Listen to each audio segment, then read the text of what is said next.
10 years have passed since Lin came to this world, and finally this day has come. The world he found himself in combines reality and game elements, and from the very beginning he dreamed of awakening a combat class. He was confident that he would achieve his goal and become the strongest person in this world. While Lin was thinking, his friend Wang came up to him and said that it was his turn to recognize his class. He was so lost in thought that he didn't even notice that his class teacher had been staring at him for a minute. Yan, the class teacher's name, told Lin to stop breaking discipline even on the day of awakening. Lin ran up the stairs as fast as he could and told Wang that he would return to him as a true king. Once he reached the top, he was told to stand inside the formation and not resist its power. Lin had high hopes. The awakening of a class is largely related to the talent of the person being awakened, but the will of the person being awakened also influences it. Lin began to awaken his class. A huge and powerful column of light rose up around him. No one doubted his talent, but everyone was also curious about what powerful class he would receive. Suddenly Wang noticed that something strange was happening and asked his class teacher. She told him that Lin had awakened a hidden class. Only they could cause the strongest reaction, and they were also incredibly rare. This meant that Lin was destined to become one of the strongest warriors in their world. But everything turned out the other way around. Lin became the sacrificial hero. He received a support class. He couldn't believe that he had received a support class. He had worked hard since the moment he came to this world, and the teacher felt very sorry for Lin. Wang asked the teacher why he spoke as if Lin had failed, when he had tried harder than anyone else and everyone knew it. The teacher explained that altars are a real anomaly among the classes. People of such classes are able to strengthen others, but the path to improvement is very difficult. The hidden class will need to absorb a source of power from the very beginning, which only appears within the heavenly tribulation. But even powerful warriors dare not enter it. Throughout history, no one who possessed the altar class could get past level 10. This class is considered the most useless. Yan tried to support Lin, because despite his class, he is a secret, and this is already a great rarity. On his way home, Lin looked at his stats. All of his indicators were higher than the average person. He looked at his skills and realized that he was a true support, a regular support who would reach a maximum of level 10. However, suddenly a message came that after a long absence, the owner had logged into the system, and the 10,000 times amplification system was activated. It can enhance anything that relates to the owner 10,000 times once without any restrictions. Suddenly Wang ran up to Lin and said that he had been running after him all the time. He told him that the main entrance exam would be in 7 days, and they should make the most of this time to become stronger. Suddenly, someone's very nasty and loud laughter came from behind, and it seemed they both knew who it was. The purple-haired boy said that with the class that Lin awakened, he had no chance of getting into anything. This guy's name was Gao. He was always picking on Wang and Lin. He awakened the thief class, but because of this, he thought he was much better than others. Gao approached Lin and said that people like him, born into poverty, would forever remain pathetic trash and achieve nothing. Lin pretended not to listen to him, and asked him to be a good dog and get out of the way. Gao became furious and started calling Lin a pathetic piece of trash again, after which he received a punch in the face before he could react. Lin was deeply hurt by his words and told him that they could settle everything right now and find out who the real trash was. However, Gao refused, saying that in just a couple of days he would reach level 10, or even higher, and Lin would remain a loser. As he left, Gao told Lin to just wait and he would definitely come for him to take revenge. Wang told Lin that he had a strong feeling that he would definitely become a great man, but Lin replied that he was exaggerating and went home. He stood in front of the house and thought for a long time before going in, because he was a little scared. He didn't know how to tell his parents that he had become a sacrifice. He was afraid that they would be angry. But most of all, he was worried that he had not lived up to their expectations and had greatly upset them. When he entered the house, he smelled a very delicious aroma. His parents asked to leave work early to have time to set the table. Lin immediately went to try it, but his mother sent him to wash his hands. Father started saying that Lin had grown up a lot and offered him a drink. Just at that moment, Lin started talking about his class. But as it turned out, the class teacher had already told the parents everything, and they were not at all upset. Instead of worrying, they decided to drink to a bright future. Lin promised them that he would not give up because of such a trifle and would continue to try. After dinner, Lin offered to help his mother, but she said she would do everything herself. Suddenly Lin saw a black box and immediately asked what was in it. As it turned out, it was his gift. It was a family treasure that had been passed down from generation to generation for over 100 years. For generations, their family had been incredibly wealthy. This was gold-level equipment on the market. Such a set would cost at least $1 million. Lin immediately asked the system to increase the characteristics of his equipment by 10,000 times. Now his equipment was legendary level, and he would be able to deal double damage with earth and lightning magic. Since ancient times, magicians have fought with long-range spells. Lin decided that from now on, everyone would call him a master of long-range spells. Once he reaches the 10th level, he will have to enter the heavenly tribulation, and to move to another realm, he must absorb the source of natural disasters. The coastline of Highs is literally teeming with monsters, and dark thunderstorms constantly gather over the ocean, often causing natural disasters. The next day he decided to go there using teleportation. He confirmed his identity and went on a disaster search. Immediately he saw a sign that said that this place could be very dangerous for those who had not reached the Second Kingdom. And they were right. As soon as Lin turned around, a huge lizard was already attacking him. Lin easily repelled all of her attacks with the help of a protective spell that built up a dome around him.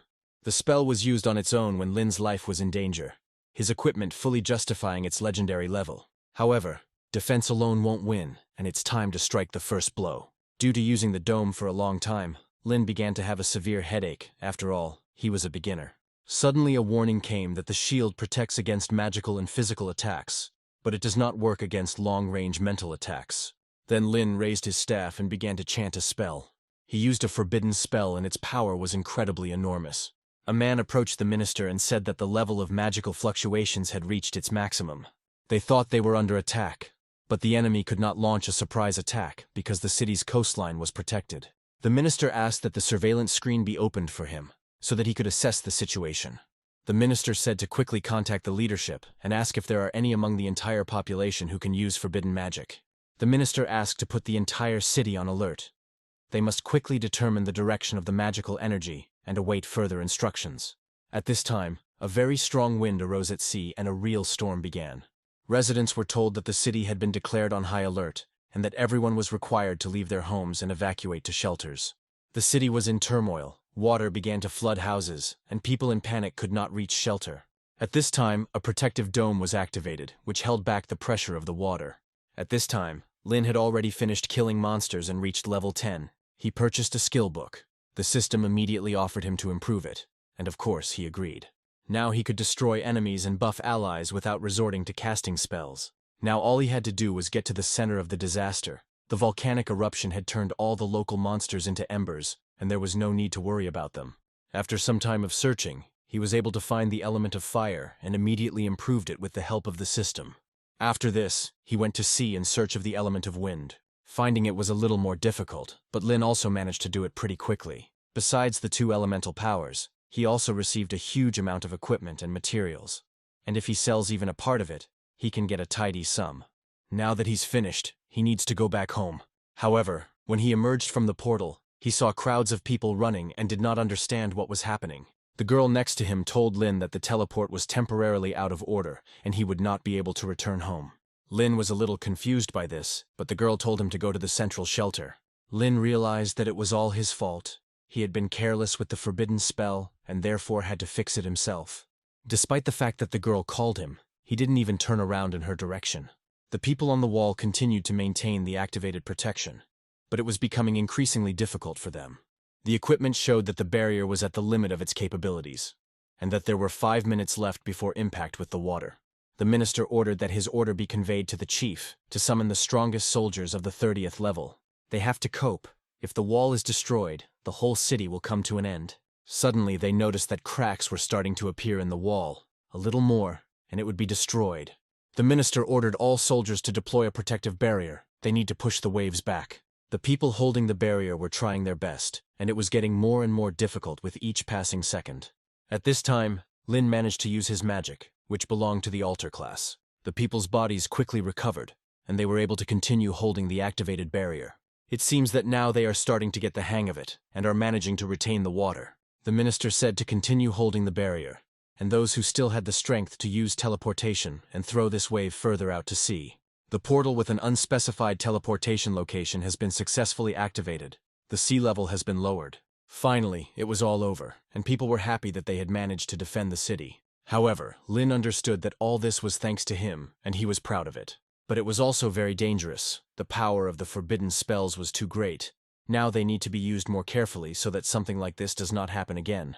Suddenly his mother called him to find out if everything was okay. He lied to her, saying that he was now in the shelter and everything was okay with him. The next day he went to the upgrade hall to fill out paperwork. To be promoted, one had to complete a task. The difficulty level was determined randomly. The girl thought that Lin was just another visitor who wanted to catch some easy task, since he had an alter class. However, Lin was given the most difficult task. The girl immediately suggested that he refuse, but Lin accepted the task. She continued to persuade him, since tasks of such difficulty were a death sentence for those with a support class. But Lin insisted on his own. Suddenly, 3 guys approached Lin to offer their help with the task, because it was a good chance to increase his level. But to their surprise, Lin refused, which made them very angry. One of them tried to hit Lin, but he quickly calmed him down. He couldn't believe that an ordinary support class person could fight back against him. He did not take revenge on him because he was scared, but he decided that he would do it not directly, but dirty. Lin came to the Merchant Guild branch to sell some equipment. The girl could not have expected that Lin would bring them a whole mountain of valuable things. For a full assessment, they had to wait for the manager. He was a master at assessing treasures. His name was Liu. He told Lin that he had never met anyone who could bring so many treasures and offered 23 million for everything. Then Lin gave him more equipment, which was obviously more expensive, but it would take some time to evaluate it. Mr. Liu finished the appraisal. These 2 items were part of some kind of set. If Lin wants to sell them, he can offer 140 million. Liu gave Lin a black card from the Merchant Guild, with which he can enter any branch and receive top-notch service. After that, Lin said that he would like to buy a couple of skill books from them. He then went to the information center inside the dungeon, where he was given information about the dungeon with the Abyss Herald. The dungeons used to be full of monsters, but now people roam freely. At this time, that same guy was following him, but Lin immediately felt him, but decided to ignore him. If the map is to be believed, this is where the messenger of the Abyss should appear. As soon as he entered there, he immediately saw a huge monster. He was so ugly that it gave Lin goosebumps. Lin didn't hesitate and immediately used a not very powerful spell, and it seemed to him that the monster had already been killed. However, the monster suddenly struck him with a blow that Lin did not have time to dodge. He was surprised that in just one hit, he had taken away 1,800 health points from him. But now he was even more surprised when he saw that guy. They found out that Lin now had a lot of money and decided to rob him. However, Lin was surprised by the fact that they apparently had no instinct for self-preservation. The guy started telling him to stop acting like a big shot, but at that moment the monster attacked him. But he was a warrior of the Second Kingdom, and people like Lin can be taken down in a jiffy. Besides, if they kill him here, no one will know about it and no one will look for him. But suddenly his own friends started attacking him. He couldn't understand what was happening. He decided that they did not like their lot and said that they could discuss everything calmly. He had already promised to give them half, but they did not stop. Suddenly he realized that Lin had done all this, and thought that he had paid them money. But he called him an idiot, because he still didn't understand that now they were completely in his power. The guy couldn't believe it, because Lin was an ordinary level 10 support. Lin said that not all support class heroes were weak, although that didn't matter anymore. There was complete chaos in the dungeon, after which Lin began to leave, leaving the guy in the dungeon.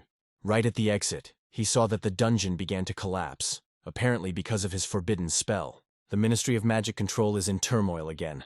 The minister was informed that a powerful energy wave had emerged inside the dungeon, and that the dungeon could collapse at any moment. The minister thought that the top brass might have been involved, since first there was the tsunami, and now the dungeon. The guy asked the minister what they should do, but to be honest, he didn't know himself, so he decided to call the mayor of their city. The minister reported that they had an emergency situation, and the city's underground could collapse at any moment. He also said that the students had recently awakened, which meant that there were a lot of people inside the dungeon now. The mayor did not hesitate and immediately assembled a rescue team and sent them into the dungeon. There was chaos in the dungeon, everything was falling apart very quickly, and there were a lot of people. Lin was scared, because if someone died because of him, he would never forgive himself. However, he had a skill that could completely heal people in any condition while they were still alive. The rescue team and the minister arrived quickly, because every second means someone's life. The minister blamed the top brass for everything, and said that as soon as he found out what they were doing there, he would publicly speak out against them. The next day, Lin came to the upgrade hall, approached the girl. He said that they could start, but she replied that she was not ready here. Lin said that he just came to upgrade his class, no need for any ambiguous phrases. The girl was shocked that Lin refused her beauty, but she was even more surprised that he completed the task. Everyone on the street saw that Lin had completed the task for the Messenger of the Abyss, and could not understand how he had managed it. Lin said he was just lucky that other masters came to his aid. After this, they began to envy him, and wanted them to also come across such kind masters. Lin was glad that everyone believed him. He hurried the girl so that they would raise his class faster. He was sure that the difference between first and second grade was like heaven and earth. He received a new spell. It was perfect for defense and retreat, and decided to take on a more serious task next time. When he went outside, he saw that everyone was running somewhere. As it turned out, the minister decided that there was some incredibly powerful creature near the city.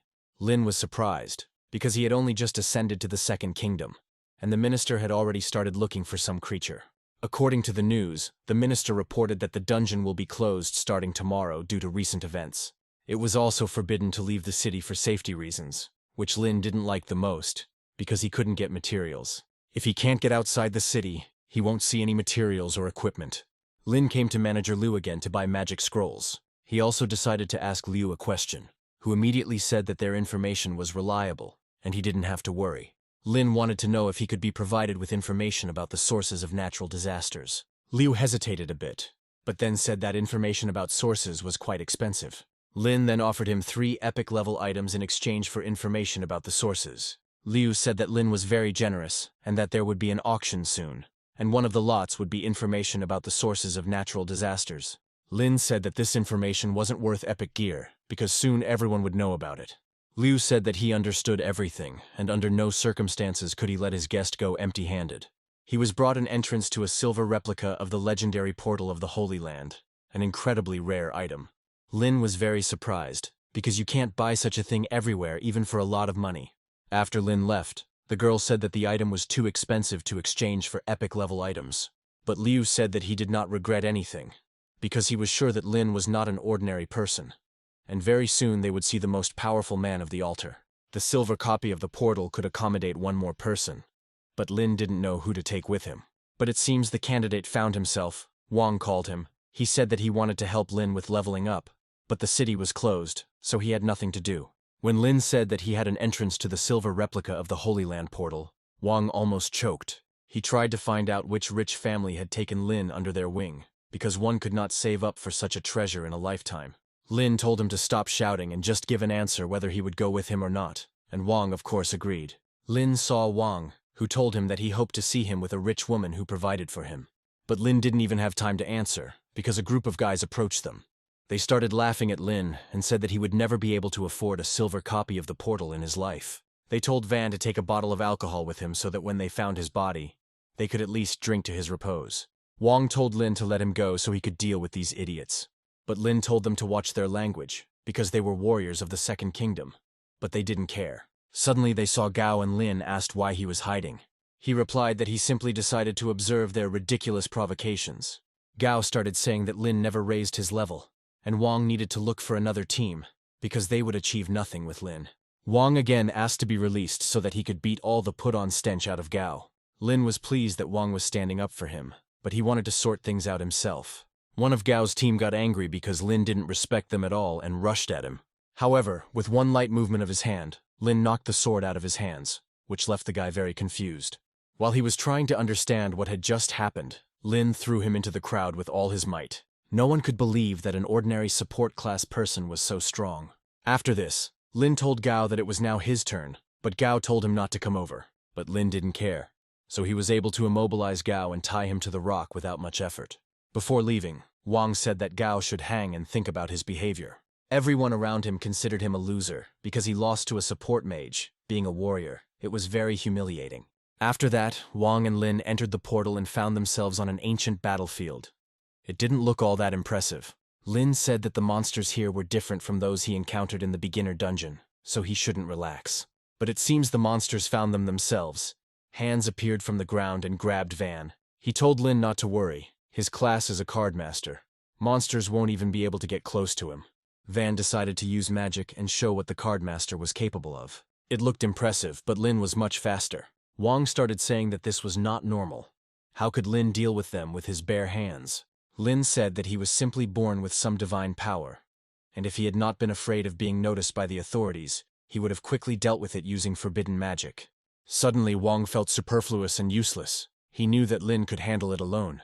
But Lin put his hand on his shoulder and said that he would take the monsters from behind and leave the rest to him. Van began to cast a spell. The cardmaster was quite strong and also a rare class. So far, everything was going swimmingly, but something was bothering Lin the whole time. And as it turned out, it was not in vain that, moving to the other side, a huge minotaur came out at them. He was the hidden boss of this level. Lin told Wang to be careful because he was quite a dangerous opponent. But Wang was not worried at all. While Wang was trying to come up with a plan, Lin had already approached the boss to deal the first blow. But instead he started holding it and told Van to attack. But as soon as Wang tried to start the spell, the battle ended in one blow. Wang was amazed at how Lin, with the support class, defeated the hidden one-on-one without even using magic. Gao couldn't believe they had done it so quickly, and even defeated the hidden boss. Lin and Wang went to the entrance exam.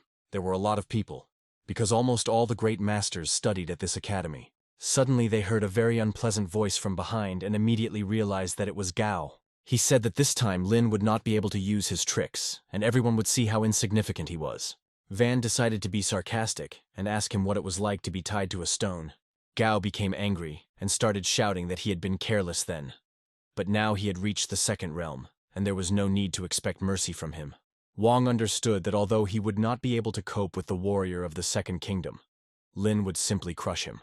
Suddenly, they were interrupted by the ringing of the bell, which announced the beginning of the exam. The girl began to say that today they would have to demonstrate their full potential, and that they could use everything except prohibited drugs. Lin and Wang wished each other good luck in the exam, and hoped that they would both perform well. The first match will be between Gao and Lin. They were asked to go to the platform to start. Gao began to say that Lin had violated the ban on the use of strength-enhancing drugs. However, the girl told him not to talk nonsense. She could sense it a mile away, and if he didn't want to fight, he could just leave. After that, he turned to Lin and told him to admit that he had cheated, since a support hero would not be able to break the dungeon record and defeat the hidden boss.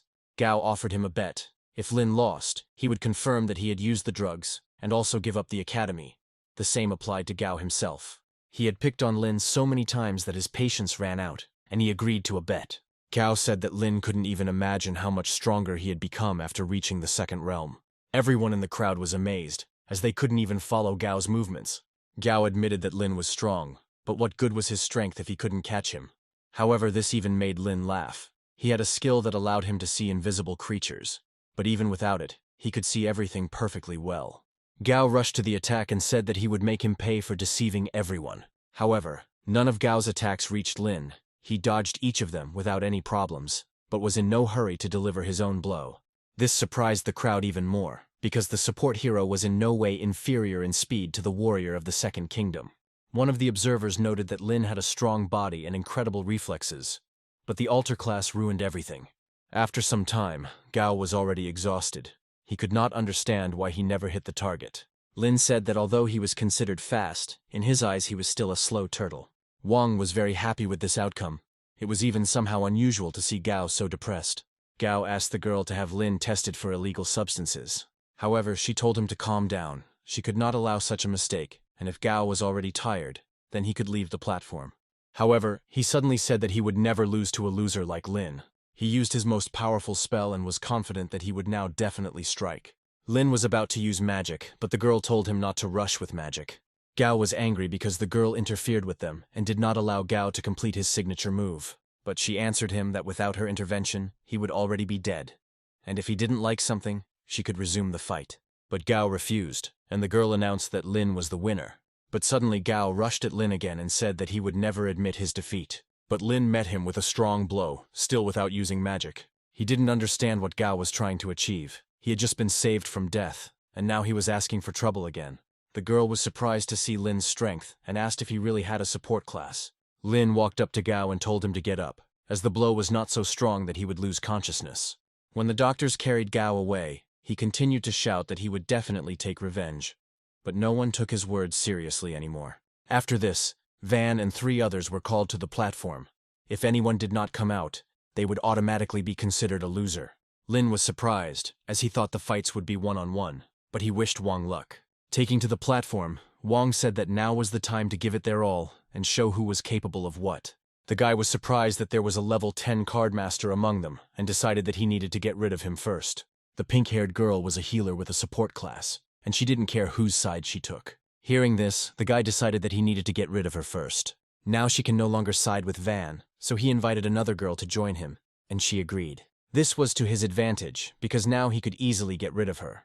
Suddenly Van said that he would protect the pink-haired girl from him, because he had treated her very meanly. Suddenly another girl started reading a spell. She had a hypnotist class. Suddenly Van felt very tired and did not immediately understand what could be causing it. The guy came close, because close combat is the cardmaster's weakness. But something went wrong, and he was unable to strike, leaving him confused. Wong said that he knows too little about the cardmaster class. These cards are capable of not only attacking but also defending. One master noticed him. Van clearly had talent. He managed to cover his hand with a card and immediately counterattack. Another agreed with him and said that if he started practicing in their academy, he would grow up to be a very strong master. Now Van was ready to show everything that a true master of cards is capable of. Because of the hypnosis, he couldn't concentrate and hit the target, but there was a solution to that. Van decided that since he couldn't aim, he would simply start firing across the entire platform to make sure he hit. The hypnotist girl flew out almost immediately, without offering any resistance. Now he was left alone with this guy, and understood that it would not be difficult for him to win. The guy decided that Van had already used up all his mana reserves, and he was even curious how long Van would last. But he kept defending, and it seemed like his mana never ran out. The pink-haired girl decided to help Van with her magic and healed his hand. Wong said that he had already won, as few could stand against the 5-card formation. As he said, it happened. After the healing, the guy didn't last even 10 seconds. As expected, Wong left the platform as a winner. The girl approached Van and thanked him for his help, but warned him that after a while he would be in a lot of pain. After this, Van fell. The thing is that the girl's magic absorbs all damage, but after a while it returns in double form. Lin said that he thought Wong came here for the exam, but it turned out that he came looking for love. As he was leaving, he asked the girl to take good care of his friend, which made both Van and the girl very embarrassed. An hour later, the second round began, and Lin and 3 others were invited to the platform. They immediately said that they understood how strong Lin was, and asked him not to be offended by the fact that they decided to unite against him. Lin said there could be no hard feelings and wished them luck. Then they decided to start, and immediately surrounded him from all sides. The girl had an archer class. She could create a bow and arrows out of nothing. Lin was very surprised by this, because this class was very rare, but it was not difficult for him to dodge her attack. However, when she fired and he tried to dodge, something happened that he did not expect. For some reason he couldn't move. As it turned out, the other guy was a master of shackles, so now he could not escape the girl's attack. Afterwards, he also used a spell and set his own shackles on fire to damage Lin. But suddenly, as if nothing had happened, he emerges from the cloud of dust, completely freed from his shackles. Although they looked strong, in reality they broke very easily. But the arrows turned out to be quite powerful. It was even a little painful. But it didn't matter. Now it was Lin's turn to attack. But as soon as he started running, he ran into some wall. It turned out the third guy was a scribe, and could create formations on the ground that would trap opponents, but allow them to be attacked from the outside. The Master of Shackles decided to use a rather powerful spell that created a long whip, and the girl concentrated all her power into one arrow. But suddenly they saw that Lin had damaged the formation with one blow. Despite this, the girl released her deadly arrow, and the guy used his most powerful move, the snake whip. But even this didn't frighten Lin. He easily destroyed the formation and stopped both attacks using only physical force. His opponents were good. They were lucky that they, having such rare classes, gathered together. For a moment, he even thought that he might lose. But they knew they didn't have a single chance. They didn't even see Lin's skills. It was a complete failure, and they called him a monster. Lin said that there was no point in insulting a person just because they couldn't defeat him. And besides, the fight wasn't over yet. But they decided otherwise and simply surrendered, because they considered continuing the fight pointless. After that, they simply ran away. But Lin didn't care. He was interested in how Wang was doing. At this time, the girl continued to treat him. Lin was at first surprised that the healing was taking so long, but then he realized that these were new wounds. Wang said that he was put against some kind of monster. He didn't even have time to notice how this shadow approached him, and a moment later he was already on the ground. Fortunately, Yun came to his aid. Lin laughed at how quickly their relationship was developing, already calling her simply Yun. But Wang asked not to change the topic. Everything was very serious. This Yuan is a very scary guy. The other examinees don't even come close to him. Lin told him not to worry and just rest after he had avenged him. In the remaining fights, Lin also easily won, using only physical strength. His next opponent was the same Yuan who defeated Wang. Yin said that apparently there really were no worthy masters left here, since some altar boy had reached the final. Lin didn't like his tone, and he also immediately realized that Yuan was not from this city. After that, the duel began. Yuan was really a shadow, and Lin didn't even know how to defeat him. He realized that Yuan was trying to encircle him to gain an advantage, but Lin had a very keen sense of perception. Suddenly, a blade appeared from the shadows. It was so fast that Lin sensed the danger at the very last moment. Yuan said that Lin had good reflexes, but his attacks would only get faster, so he wouldn't last long. But it seemed that just at that moment Lin began to understand everything.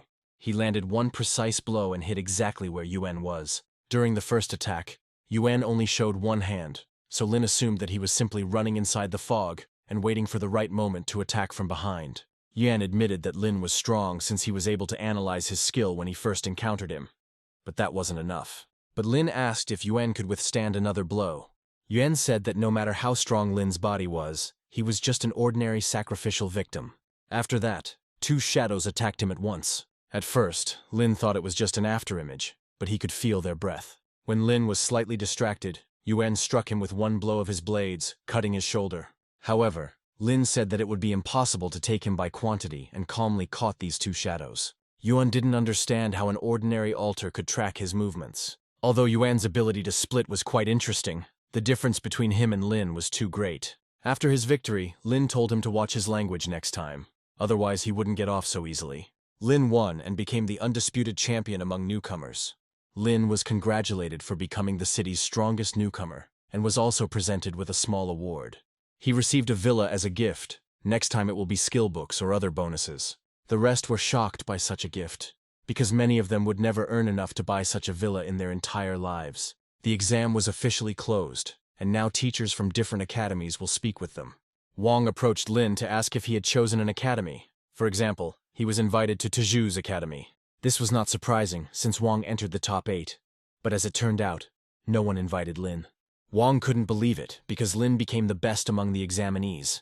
They basically talked about how he was going down the wrong path, and that he needed to improve his skills and not just train his body. Well, actually they were right, because Lin doesn't look like someone with a support class at all. His skills are somehow different. But Lin told him not to talk about what he didn't know, and besides, he didn't really need the academy. In the evening, Lin received a call from manager Liu, who said he had received information about natural disasters. This natural disaster will be in the form of an earthquake, and will occur in a place called Yanyun. As soon as Lin heard this, he asked for the exact address to be sent to him, and he would go there immediately. Liu told him that natural disasters were no joke, and he would need some equipment to survive. But Lin said that he was completely satisfied with the equipment he already had, and as soon as he returned, he would sell everything he got inside. Liu didn't mind at all. Lin's items were always of the highest quality, and in his previous department he had made a fortune on them. Lin exudes an air of unpredictability, and the manager really liked that. Suddenly Rick called him, which was very unexpected for Liu, because he never called without reason. He was very angry and immediately got down to business. He was interested in who sold Lin the pass to the silver copy. Liu said it was him, and there was nothing wrong with investing in a budding talent. Rick said that even if the guy had talent, that was no reason to give him such an expensive pass. Liu said he had been in the business for years and sensed Lin's potential beyond their imagination. Rick admitted that Liu's intuition had brought them great profits on more than one occasion, and he was very curious about who this Lin was. Lin went to the diamond forest, and it fully lived up to its name. On sunny days it really does shine like a diamond. Suddenly, screams were heard from the depths of the forest. Apparently, someone had encountered a powerful monster. A few seconds later, a girl ran out of the forest, chased by a huge lizard. Upon seeing Lin, she told him to run away as quickly as possible, since he was a silver-ranked boss. Lin was surprised by this girl's bad luck, because meeting a silver-rank boss in the diamond forest was very rare. The girl decided that Lin was frozen with fear, and decided to divert the boss's attention to herself. Lin was captivated by the girl's kindness. A silver-level boss was chasing her, and she still worried about others. When the monster attacked her, Lin easily stopped the attack and said that she was mistaken, because it was a gold-rank boss, and also asked how he would repay him for saving him. After this, Lin began to spin the monster, holding its tongue. The girl was amazed, because Lin took out a gold-rank boss with one blow and offered him to create a team. But Lin said that he didn't even know her name, and he also had some plans right now. The girl immediately introduced herself. Her name was Du. She was the magician of 1,000 changes. This was also a rather rare class, and Lin decided that nothing would happen if he walked her to the exit of the forest. Du said there was nothing special about her class and asked Lin to introduce himself. Lin couldn't tell his real name because he would soon take over the source of the natural disaster, so he said his name was Wang.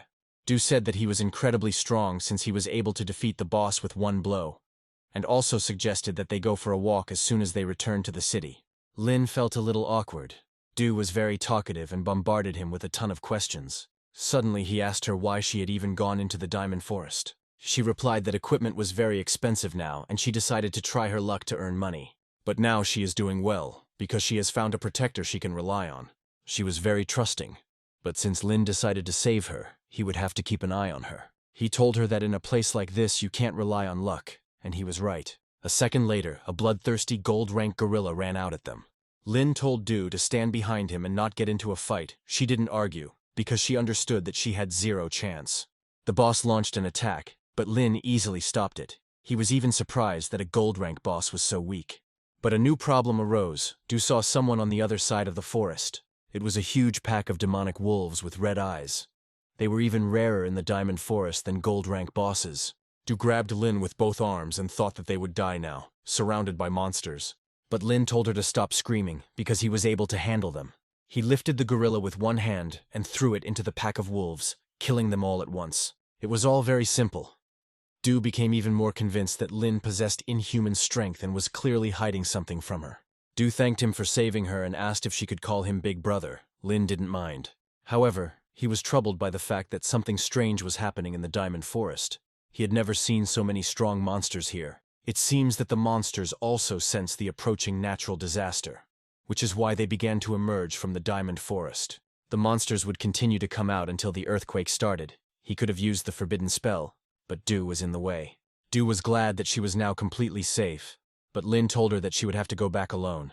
He said that he felt the presence of a powerful person, from whom the monsters most likely began to emerge. Therefore, he will wait for him, and at that time she will get out of the forest without any problems. She asked what would happen if she ran into the boss again, but Lin promised he would take care of it. After that, he picked Du up in his arms and threw him into the air with all his might, towards the exit. Du landed on the rock, but there was not a scratch on her. Lin used his skill on her. He finally got rid of her. Now it was time to put his plan into action. He stood in front of the lake and began to chant a forbidden level spell. Chaos Area was one of the most powerful spells. Du looked up at the sky where dozens of huge meteorites began to fly. She was very scared, because for the first time in her life she saw forbidden magic. At this time, the city had already reported a huge amount of mania released in the diamond forest. The man said to report this to Elder Tian as soon as possible, but he had already arrived. This information had reached him even earlier.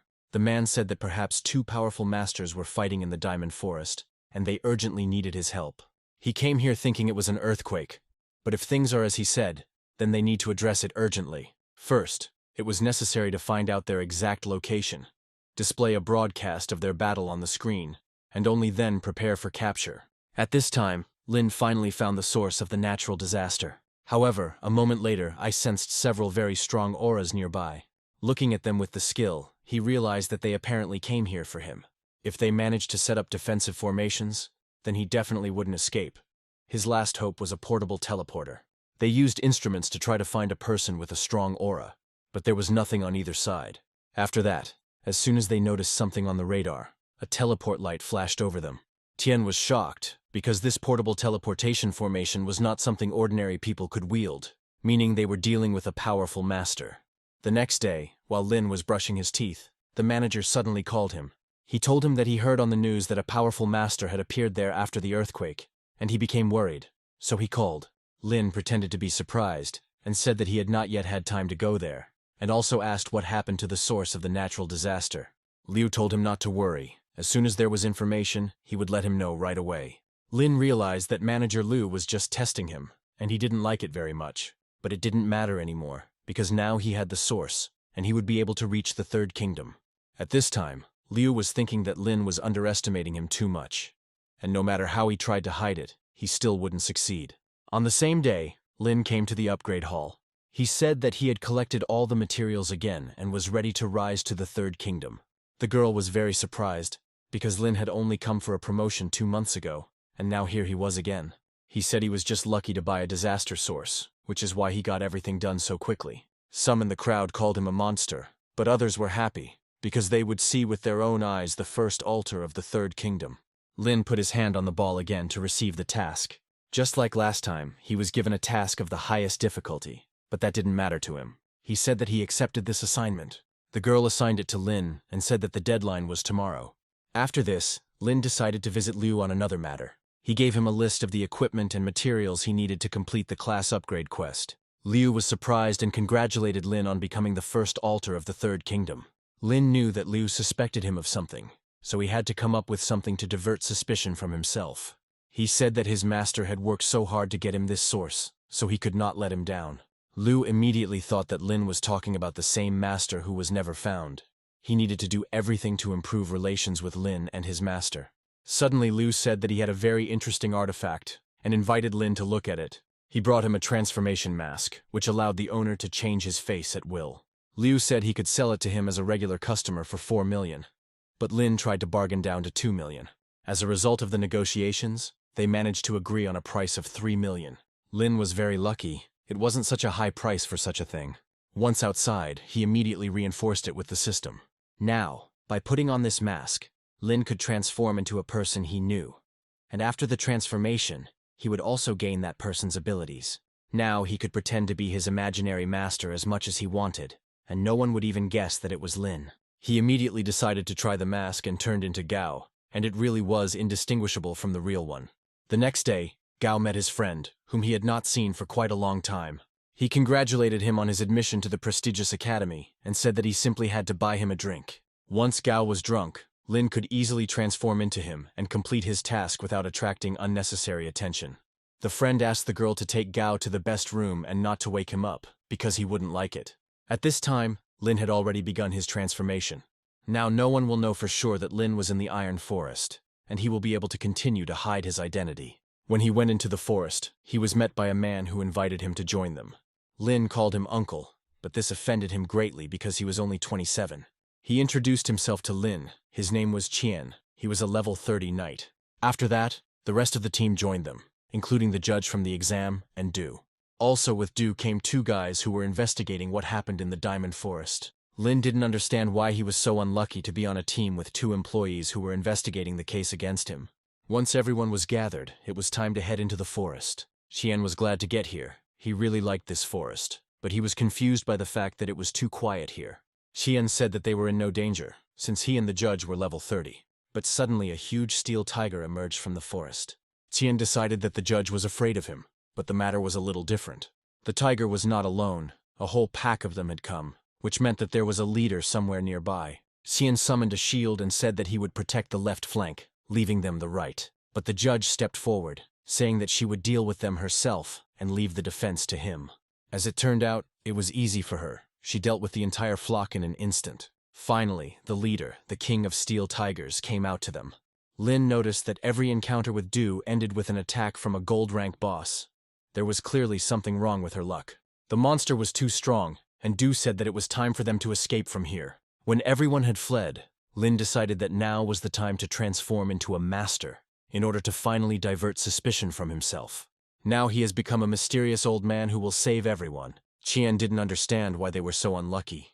As soon as they entered the forest, they immediately ran into a whole crowd of monsters along with the boss. But then things got even worse. A shadow wolf emerged from the forest, who was also a gold rank boss. However, they were lucky, because the wolf came alone, so they dealt with him quite quickly. Qian told the judge that stealing someone else's spoils was not good. While they were arguing, Lin looked at the wolf and really wanted to take his skin. It was very good. He went down to them and asked if he could take her for himself. Qian and the judge were very surprised to see the old man. He came so close to them, and they didn't even feel his presence. Qian was not willing to give Lin his spoils and seemed to be about to fight. Lin said that the shadow wolf's fur would be very useful to him, and he was very sorry that they were not willing to give it to him nicely.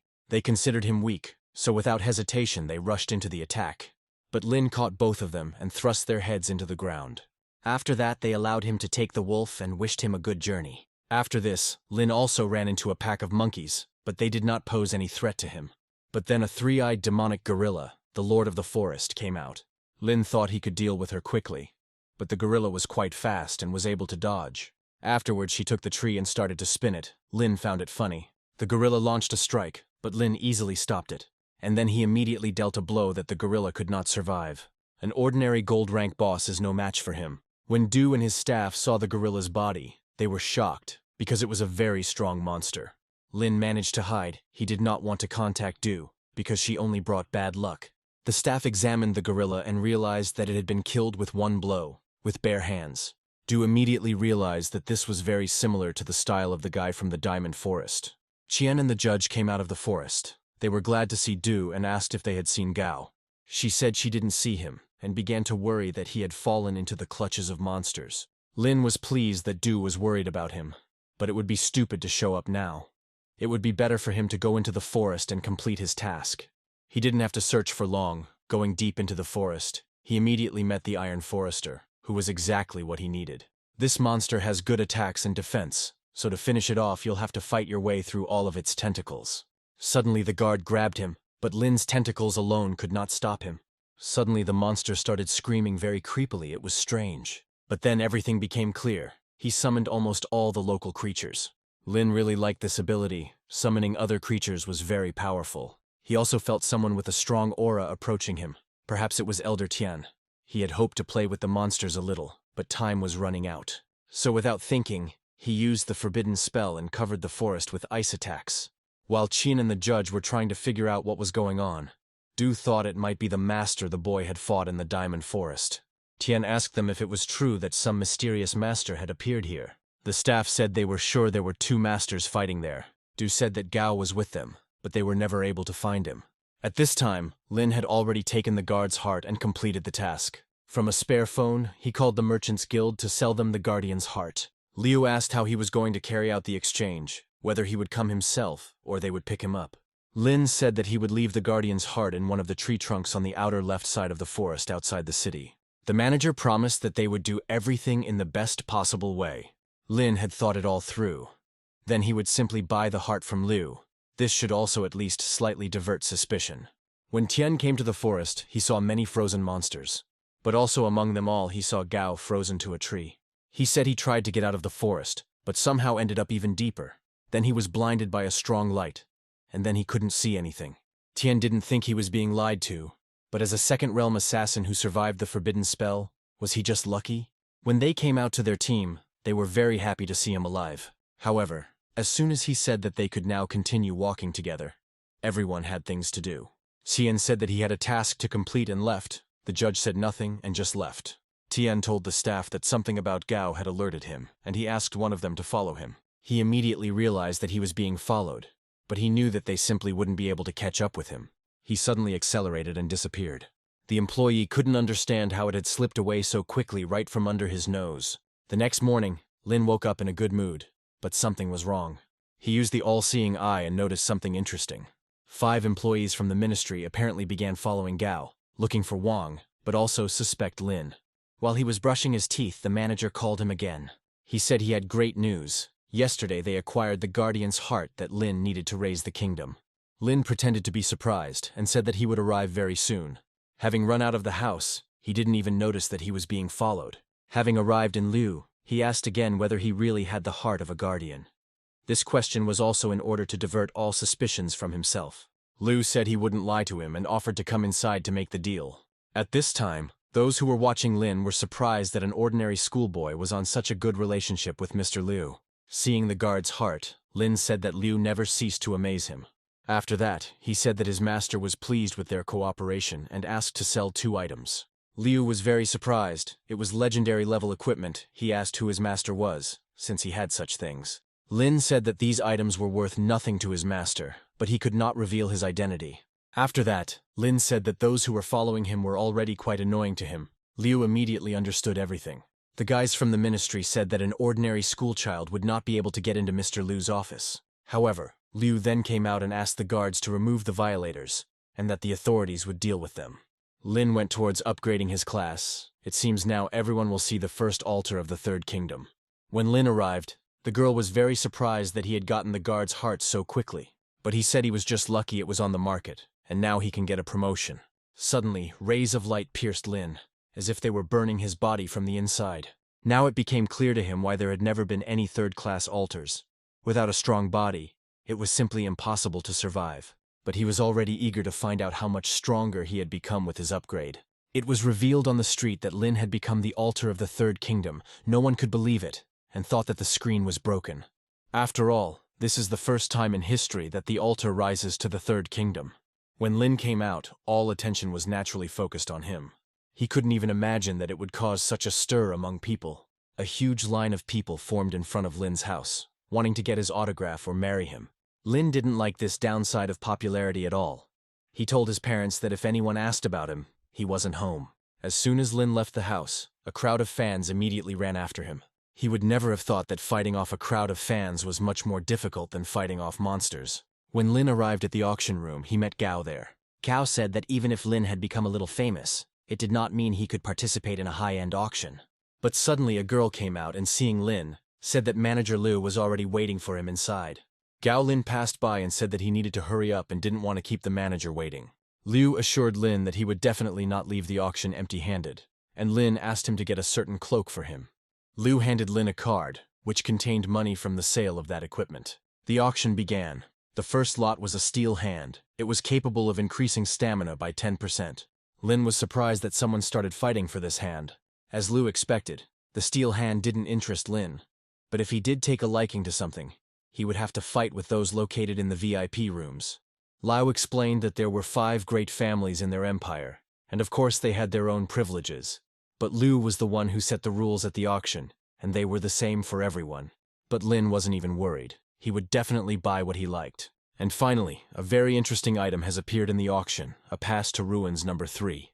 These ruins are among the largest in the world, and are only opened once every 30 years, requiring special fragments to enter. The starting price of the pass is 10 million. The minimum bid increase is 500,000. Lin really wanted to fight for this lot, and Liu noticed it right away. The 4th son of the Ma family also joined the auction, and immediately named a price of 100 million. Liu said it was quite rare for them to fight over something like this. Lin wasn't going to give in to them just because of status. It was an auction after all. So he offered 150 million. He was not at all afraid of the 5 great families, so he constantly raised the price, reaching 200 million.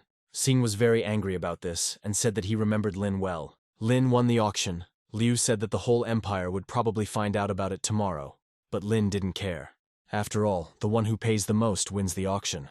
Liu said that Lin was very pleasant to deal with and wanted him to bring 5 legendary items to the next sale. But that was too much, and they settled on 2. Liu was a little scared because he had gone too far. He couldn't be too brazen. Otherwise, he would anger the powerful Master Lin. Liu said that they were now going to auction off the things he had brought earlier, and suggested that he go to the VIP room, as it would be very noisy there now. An hour later, a girl came running and said that his items had been sold for 6 billion silver.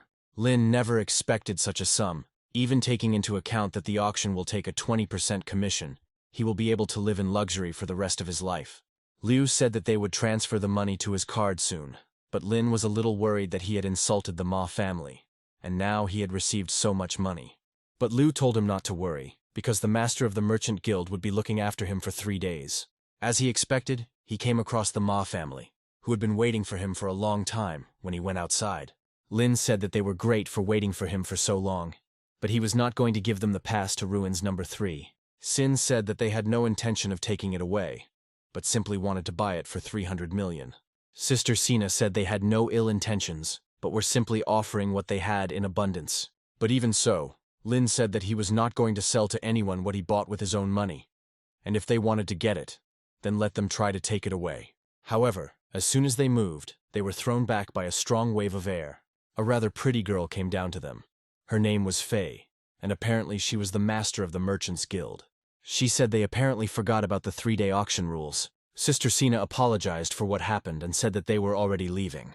Lin liked the way she assessed the situation and acted decisively. Lin said that since Fei had to protect him, she had to get rid of those who had been watching him for a long time. Fei said that her job is to protect, not to get rid of enemies, or he wants to hire her. Lin thought this was fair and asked how much it would cost to hire her. She named a price of 2 million, and he immediately gave it to her. It didn't take a minute for Fei to deal with everyone. She also already checked the surrounding area and did not notice anyone suspicious. She said she could expand the search, but it would cost another $1,000,000, and after that, Lin thought she had no money at all. And he turned out to be right. She said that the materials for the promotion were very expensive, and also fashionable bags and dresses. Everything was expensive, but there was no money. Lin told her not to be upset, because he could hire her for a month as a bodyguard for 500 million. Faye's mood immediately lifted, and she said that from today on, she was entirely at his disposal. While Lin slept, he continued to be watched, but they could not notice anything suspicious. But they just kept watching, because that was their order.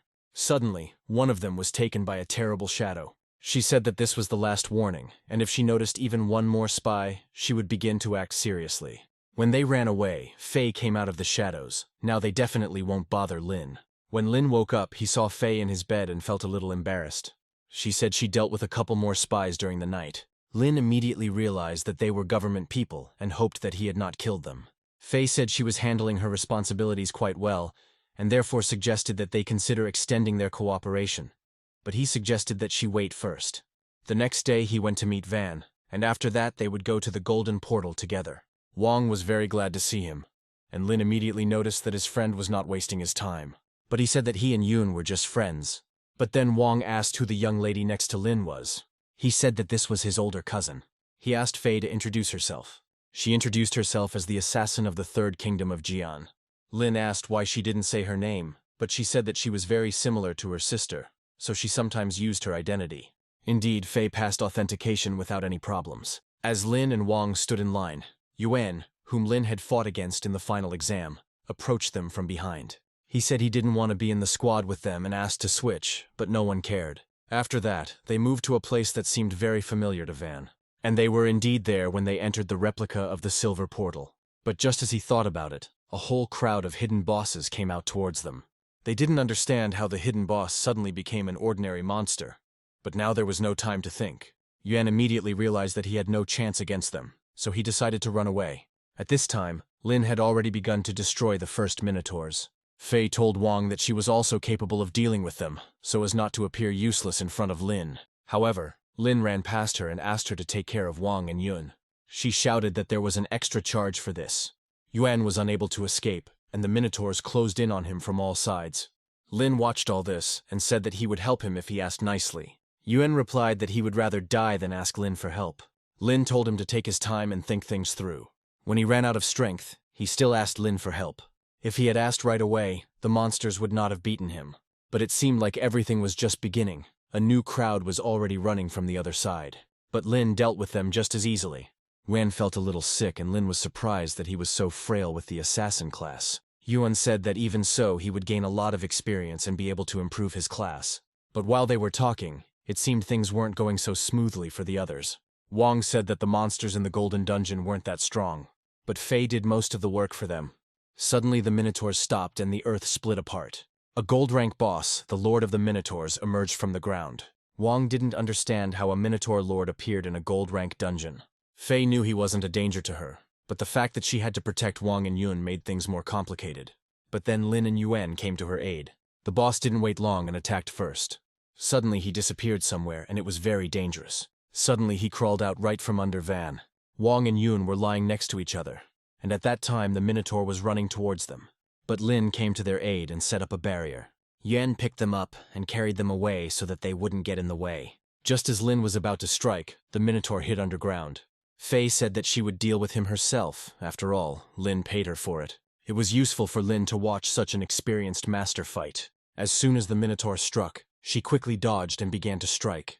In an instant she completely cut up the boss. Lin was surprised that she had delivered more than 100 slashes in such a short time.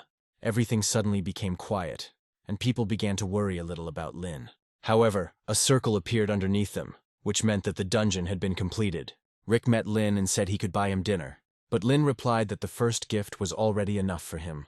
Rick had absolutely no idea what gift they were talking about. Then Lin said that in his dungeon they met the Lord of the Minotaurs. If they hadn't had a couple of tricks up their sleeves, they certainly wouldn't have made it out alive. Rick was actually not involved in this and apologized. Lin said that they almost lost their lives and a simple apology would not be enough, and Rick asked what they wanted. Lin said that it would be Wong who would decide, since he had received the most serious wounds. Van didn't want to blackmail Rick too much and asked for 2 gold-level equipment. Lin was a little surprised, because Wang could easily ask for something more valuable. Rick agreed and also added that he would give them 3 free passes that could be used 3 times.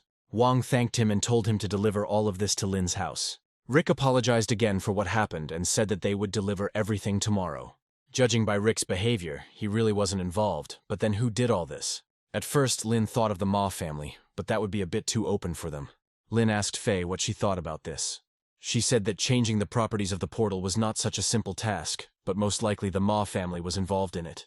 Lin realized that they would not stop there and asked Faye if she could deal with them. However, no matter how strong she was, the head of their family was a level 76 master and would soon reach the divine stage. Lin was a little disappointed because Faye had just recently boasted about her strength, but she replied that it was something completely different. But on the other hand, the head was too old to get into such trouble. Lin asked if there were many divine stage masters in other empires. If we are to believe the words, then other countries have approximately 10 such masters. Lin was glad that Faye was so knowledgeable. After all, it wasn't for nothing that he hired her. When Lin said that she was not as strong as others, she was about to quit. But suddenly she stopped and said that she had wanted to ask him for a long time. What is the true level of his powers? Lin said he did not want to spread such information. She tried to persuade him, but it was all in vain. But he said that his strength could be compared to a diamond stage master.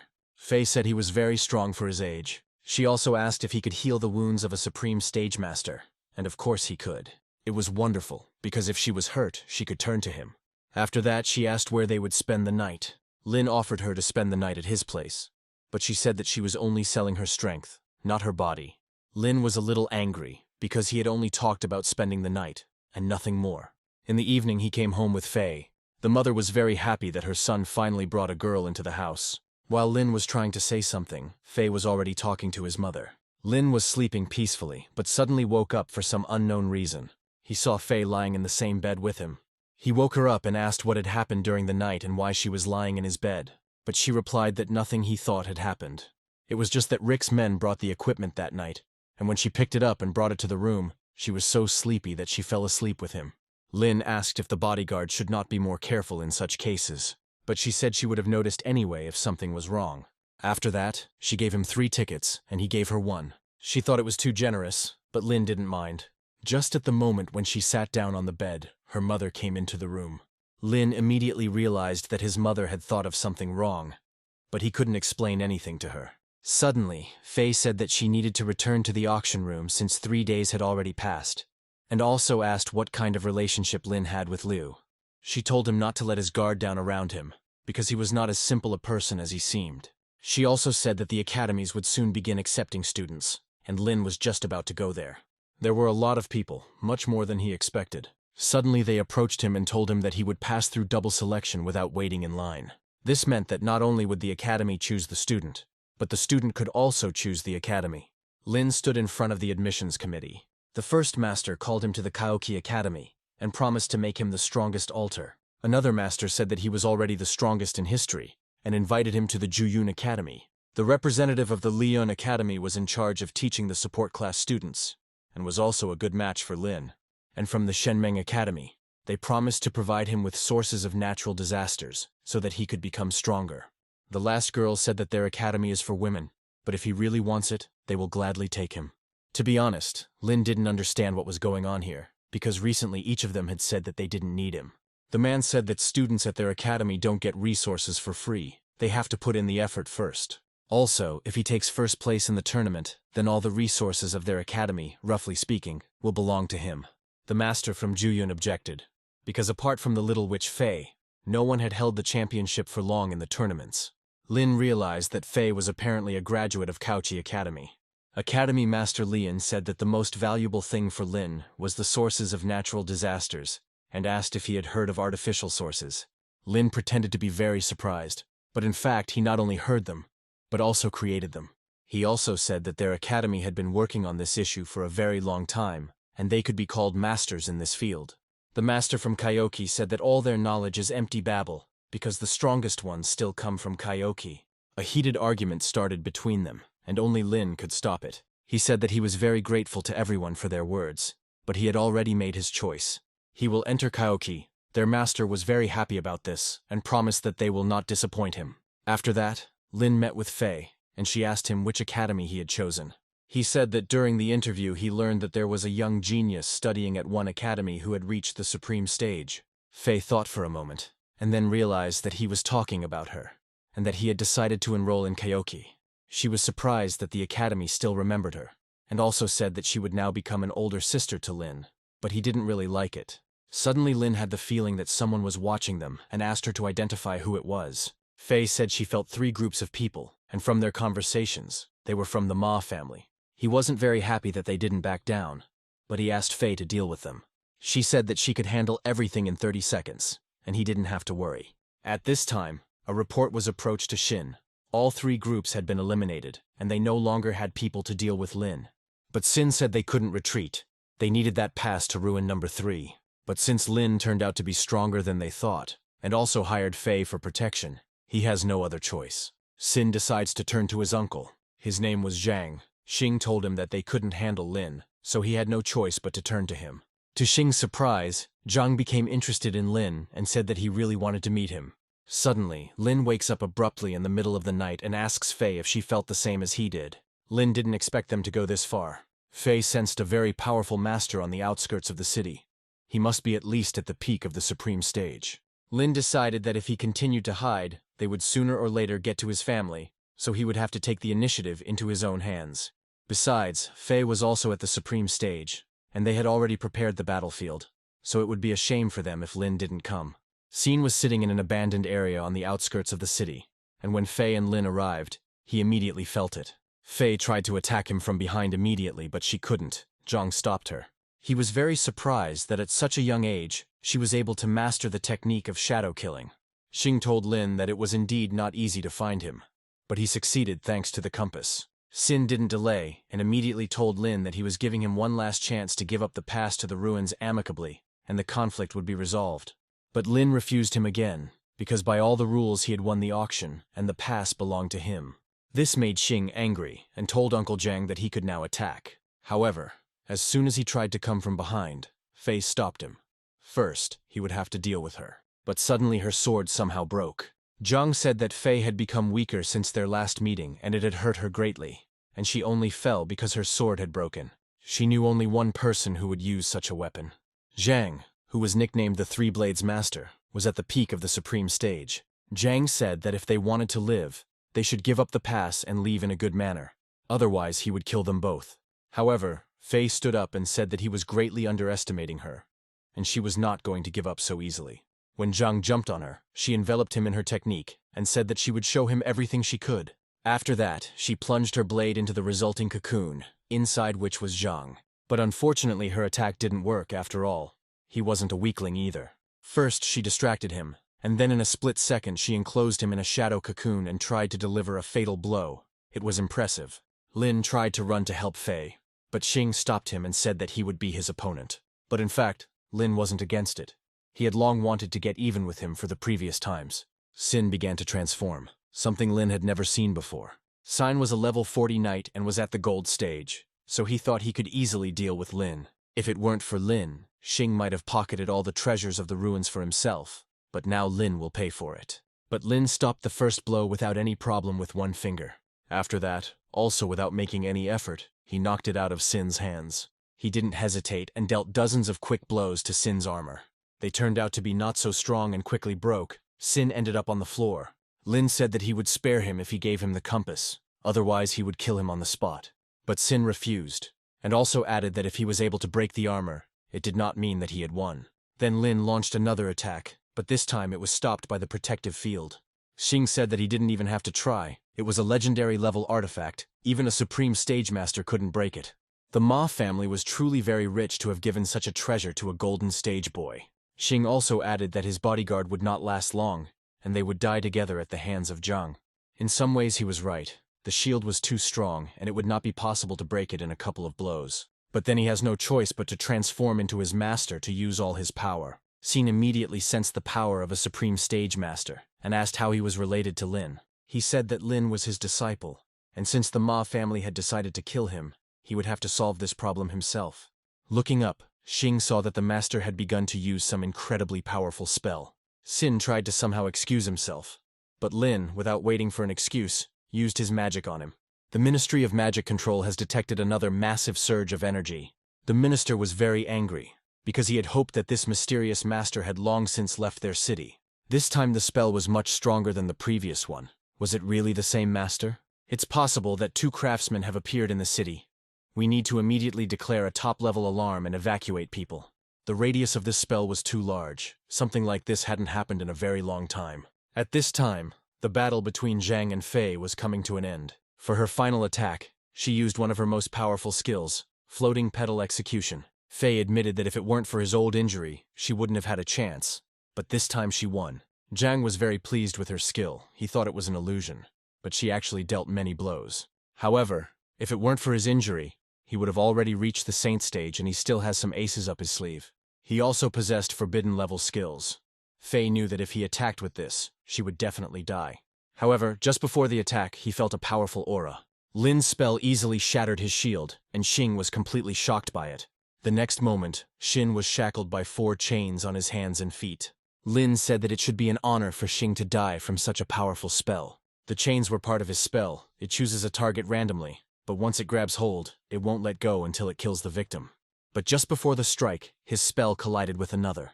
Zhang said that Lin's spell was so powerful that even he, the master of 3 blades, was curious to see it. But Lin was worried that Zhang was here. Did Fei really lose? Xing told Zhang that he didn't have to hold back, since this master was trying to kill him. Lin said that as long as they were within the area of his spell, its effect would not stop. Then Zhang most likely used the most powerful thing he had, a skill he had not used for a very long time. This was the perfect version of his 3 blades domain. Anything within the reach of his sword energy would be destroyed. Then Fei came running and asked where Lin had gone, and he, in the guise of a master, replied that he had transferred his student to a safe place. He told her not to worry. He was not afraid of Zhang's spell, but he himself understood that his strength was already running out. After that, Lin jumped and said, let his spell try to destroy what he was currently using. Lin used another forbidden spell and summoned a huge meteorite. Zhang was surprised. Out of 3 blades, only 1 remained. But now it had absorbed the power of the others and became even more dangerous. Lin pretended that this attack did not frighten him, but in fact he was so exhausted that he simply could not escape. But he was very lucky that his forbidden spell turned out to be stronger. After this, Zhang didn't even have time to notice how he was also shackled in chains. Lin warned that these chains were not the worst thing. The main dish had been above them all this time, waiting for its moment. Looking up, Zhang froze for a second in shock, trying to understand what was going on. Above them was the guillotine of the god of murder, the final part of his spell, called the Last Judgment. However, to Lin's surprise, Zhang was able to break free from the chains and destroy the guillotine. Lin said that Zhang was truly worthy of the title of Master of the 3 Blades. In the midst of the battle, Tian came to them. He was an old acquaintance of Zhang. Tian said that if they decided to continue the battle, he would have to escort them to the imperial prison. Sine walked up to Zhang and said that it was time for them to finish this fight. But Lin couldn't back down. Even though he had destroyed the compass, it didn't guarantee they wouldn't find it again. Lin said they would not stop until he was given guarantees for his students' safety. Because of Lin's spell, Tian couldn't use his full strength, which was very bad for him. But Lin understood that he was taking a great risk, since he could only hold this spell for 3 minutes. Suddenly, someone came from behind and wondered why the venerable masters were so angry with each other. It was Feng from the Chen family. He came with the others to try to settle the conflict. Lin was uneasy that he would have to fight against everyone. He said that the Ma family tried to kill his disciple, and he was not going to retreat. Feng said that he knew about the whole situation, and since it was the Ma family that started this mess, they would apologize. Sin initially tried to object, but eventually agreed to these conditions. He knelt down and apologized on behalf of the entire Ma family for his reckless behavior. After this, the girl told Lin that since the conflict had been settled, he did not want to reveal his face to Tian. But he replied that he was not going to do that he had no more questions for the Ma family. But he did not promise more. Feng was glad that everything ended so well. Lin was also about to leave, but Tian called out to him. Lin asked what he wanted and really hoped that they wouldn't stop him. However, Tian said that there were many forbidden-level spells flashing around the city, and asked if Lin knew anything about it. Lin lied that he had recently stumbled upon a battle between 2 masters, one a supreme stage mage, and the other a supreme stage warrior. However, this did not concern him, so he did not follow the battle. After what was said, he left. Tien was very surprised, because he had mastered the spells of wind, lightning, shadow, and now space. How many more secrets he still kept within himself. Arriving home, Lin promised himself that he would not take such risks again, because now he had exhausted all his strength and was on the verge of fainting. The next morning his whole body ached terribly. If he hadn't been able to scare his enemies, he definitely wouldn't have gotten out of there. Suddenly Faye came into the room and asked how Lin was doing. He was a little scared, because she came in without knocking, and she didn't understand why he was wrapped up like that. She said she wasn't at all interested in what was under the covers, so Lin said she could leave the bedroom. But in fact, Faye came to say goodbye. She received a task from the Merchants Guild. She also said that she would not return the money, since it had already run out. But Lin only hoped that she would continue to protect him once she completed the task. After that, he patted her on the head and told her not to overdo it on the task, because she also got it pretty bad yesterday. Suddenly she said that at the academy where he was entering, her sister was studying, and Faye asked him to look after her. But she doesn't need to talk about this. She doesn't have the best relationship with her sister, and most likely she hates her. After that, Faye went to the window and said goodbye, but Lin said that she could use the door. When Lin arrived at the academy, he saw a huge gate in front of him. These gates were simply disgusting. Maybe it wasn't too late to choose another academy. Suddenly a girl approached them. She said that she felt the same way for the first time. However, after the director's words, she understood everything. The director said that after training they would become great masters who would not be ashamed to raise their hands to the sky, and this gate would become a symbol of their goal. After that, the gate became less disgusting, but Lin still felt uneasy. The girl introduced herself. Her name was Yungshin. She was a third-year student. Yungshin said that she had heard a lot about Lin. After all, he took first place in the exam. She said she was lucky to meet the city's biggest star and led him into the reception area. However, their path was blocked by a guy with flowers. Apparently he was waiting for Yungshin. His name was Jianan, and he had been chasing Yungshin for a long time, despite her being unhappy about it. She introduced Lin as the strongest student in the city and decided to help him with the admissions process. Jianan said that Lin was no longer a little boy and could handle everything himself. However, when he started to approach Yungshin, Lin stood between them, because Yungshin didn't want to talk to him at all. Jianan started laughing at him. He said that just because Lin got first place in the exam, it didn't mean anything. His family is a strong supporter of Kaoki Academy, and there is not a single person in the city who does not respect his family. He said that if Lin joined his group, he would forget about this incident. But Lin was not interested and told Jiang Nan to get out of the way. After that, with one strong blow, he threw him to the other end of the room. His friends were horrified, but Yungshin said the blow was actually quite good. When his friends had already picked him up, another girl approached them from behind. She was unhappy and asked how to get to the reception area. She wanted to get this over with as quickly as possible. Everyone in the crowd started talking about her. She looked very much like that same student. Lin immediately realized that it was Faye's younger sister. They were like two peas in a pod. After that, Lin came up and asked to register him. He turned to Sister Faye and said that they would now study together and introduced himself to her.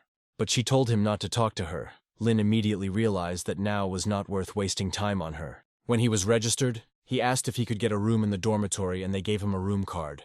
When he reached his room, he knocked and asked if there was anyone there. A short guy wearing glasses opened the door for him. Lin introduced himself and greeted him, after which he said that they were now neighbors. But suddenly the guy closed the door right in front of Lin. He was in a stupor. However, a second later he came out again. His name was Ten. He was a thunder mage, and he also asked Lin for an autograph. Lin said that since they were roommates, he hoped that Ten wouldn't react that way to him. He said that it would be difficult, because after all, Lin is the only altar of the Golden Stage. Their conversation was interrupted by another guy. As it turned out, he was also their roommate, and had also heard a lot about Lina.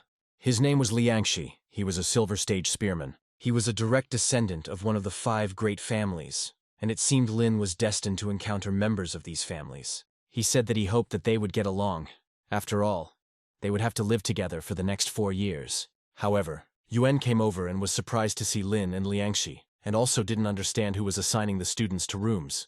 Lin said that all their misunderstandings that they had at school were in the past. It was incredible. 2 Golden Stage Masters would be living in their room at once, and in honor of this, they could have dinner together. Arriving at the Academy's restaurant, they were surprised. This restaurant was larger than the largest hotel in their city. Liangxi said that the restaurant on the first floor is the only place where you can buy with money. On the other floors, everything is bought with points. With the help of glasses, you can solve any problem here. They are valued much more than money. A girl came up to them and said that their room was ready and asked them to follow her. When they got there, they decided to drink to their acquaintance. Liangxi said that their room was filled with people from different classes, and they had a chance to get good seats at the freshman meeting. Liangxi said that this was a battle for the distribution of Kyoki Academy's resources. That year, she promised 10% of all resources for the entire year to anyone who could defeat 20 opponents in a row. Several years ago, one of the students set an academy record and appropriated 60% of its resources. Lin remembered that Fei had bragged about something like that. Could it be that there were still legends about her in the academy? Suddenly, someone knocked on their door and told them to get out of the room. Opening the door, he saw Jiangnan standing with his friends and still looking at Lin with the same arrogant expression. Lin asked him why he came, whether he had really enjoyed their first meeting, and he decided to repeat it. Jianan said he didn't take it seriously that time, but it wouldn't happen again. Yunxin said that if they started a fight, they would take away all their points. When Jianan saw her, he said they were just talking and offered her a ride. He had no intention of starting a fight. It wasn't worth ruining her mood. But when Yunxin refused again, Jianan left, saying that Lin was very lucky this time. The girl said that he was not a timid person. Why was he so angry with Jiangnan? Did he really fall in love with Yunxin? Yunxin told her to stop talking nonsense. She told Lin that if he had problems with Jiangnan again, he could call her. After they exchanged numbers, Yunxin's friends said that they were definitely a couple now. Yuan said that he underestimated Lin. Picking up a senior student right after entering university was a big deal. Lin said that since he had underestimated him, he could correct it. Lin said that Yuan had had enough drinking and offered to take him to his room before he did anything wrong. The whole time they were walking, some guy was watching them. When everyone was sleeping, this guy burst into their room with a knife. He tried to attack Yuan, but Lin had been waiting for him all this time and was able to stop him. After this, he broke free and tried to escape through the window. But Lin was not going to let him go and rushed after him. Otherwise, this persecution would never end. Having reached the cemetery, the guy began to attack. He said that Lin's strength was of no use if he couldn't hit him. However, Lin was much faster and easily turned his hand and stabbed the dagger into his chest. Lin has already fought against a guy with the same tricks. They both become material during attacks. After this, the guy disappeared, and the director approached Lin and said that Lin turned out to be much more capable than he expected. Lin said that there seemed to be something wrong with the security system, since they were almost killed by some cultist. Apparently, he used a special technique that allowed him to remain undetected. After that, he asked to tell who it was and why he wanted to kill him. Lin himself didn't know anything, but he began to feel his aura even in the restaurant. It seems he's targeting the entire Kyoki Academy. Turbulent times are coming. The director said that he really wanted to improve his relationship with his master. Lin was afraid that he would accidentally let it slip and expose himself. But fortunately, everything seems to have worked out. The next day, everyone was at the Kyoki Academy freshmen's meeting. From the outside, it looked more like some kind of concert, after all. Kyoki Academy is one of the 5 best academies. After this, the girl handed the floor over to the deputy director. He said that the freshmen's meeting is a kind of tournament, and at the end the judge will award the winner the appropriate points. This is their chance to show themselves and prove that they are worth something. This speech greatly motivated all the students. Kyoki Academy literally screamed that everything depended only on them. They were trying to raise real geniuses. The deputy director said it was time to put the unnecessary talk aside and start the tournament. Suddenly the roof began to open and turned into a huge arena. A man came into the arena and said that they could attack him. He would not hit back, but he did not promise that they would not suffer from their own blow. Lin said that the man was acting strangely, but considering his nature, it was not strange at all. Liangxi heard a little about him. He was a warrior with a very rare Vajra body class. He becomes stronger every time someone defeats him, so he can become stronger not only by destroying monsters. Liangxi decided to try to hit him. However, even after using almost all his strength, he was unable to break through the barrier around him. But in reality, Liangxi was quite close to defeating him. He admitted that Liangxi was very strong for his age, and perhaps he would have the strength to defeat him in the future. Lin came out next and asked if he could try. With a little force, he struck the barrier and was able to break through it. The man was sent flying to the other end of the arena, despite Lin only using a small portion of his power. The other students were amazed. They couldn't believe that a first-year student had such enormous power. The vice director said that Lin earned 10 points for being able to pierce the Vajra's body. Sister Fei was the next to challenge him. Yuan thought at first that it was her, but she looked a little younger and her clothes were different. She immediately realized that her sister was using her name again to get into some kind of trouble. When she started attacking, Lin realized that all these shadows were not just an illusion, but it turned out that these attacks were quite material.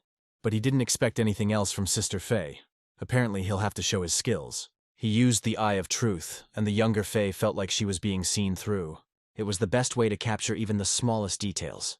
Now her shadow movement is useless.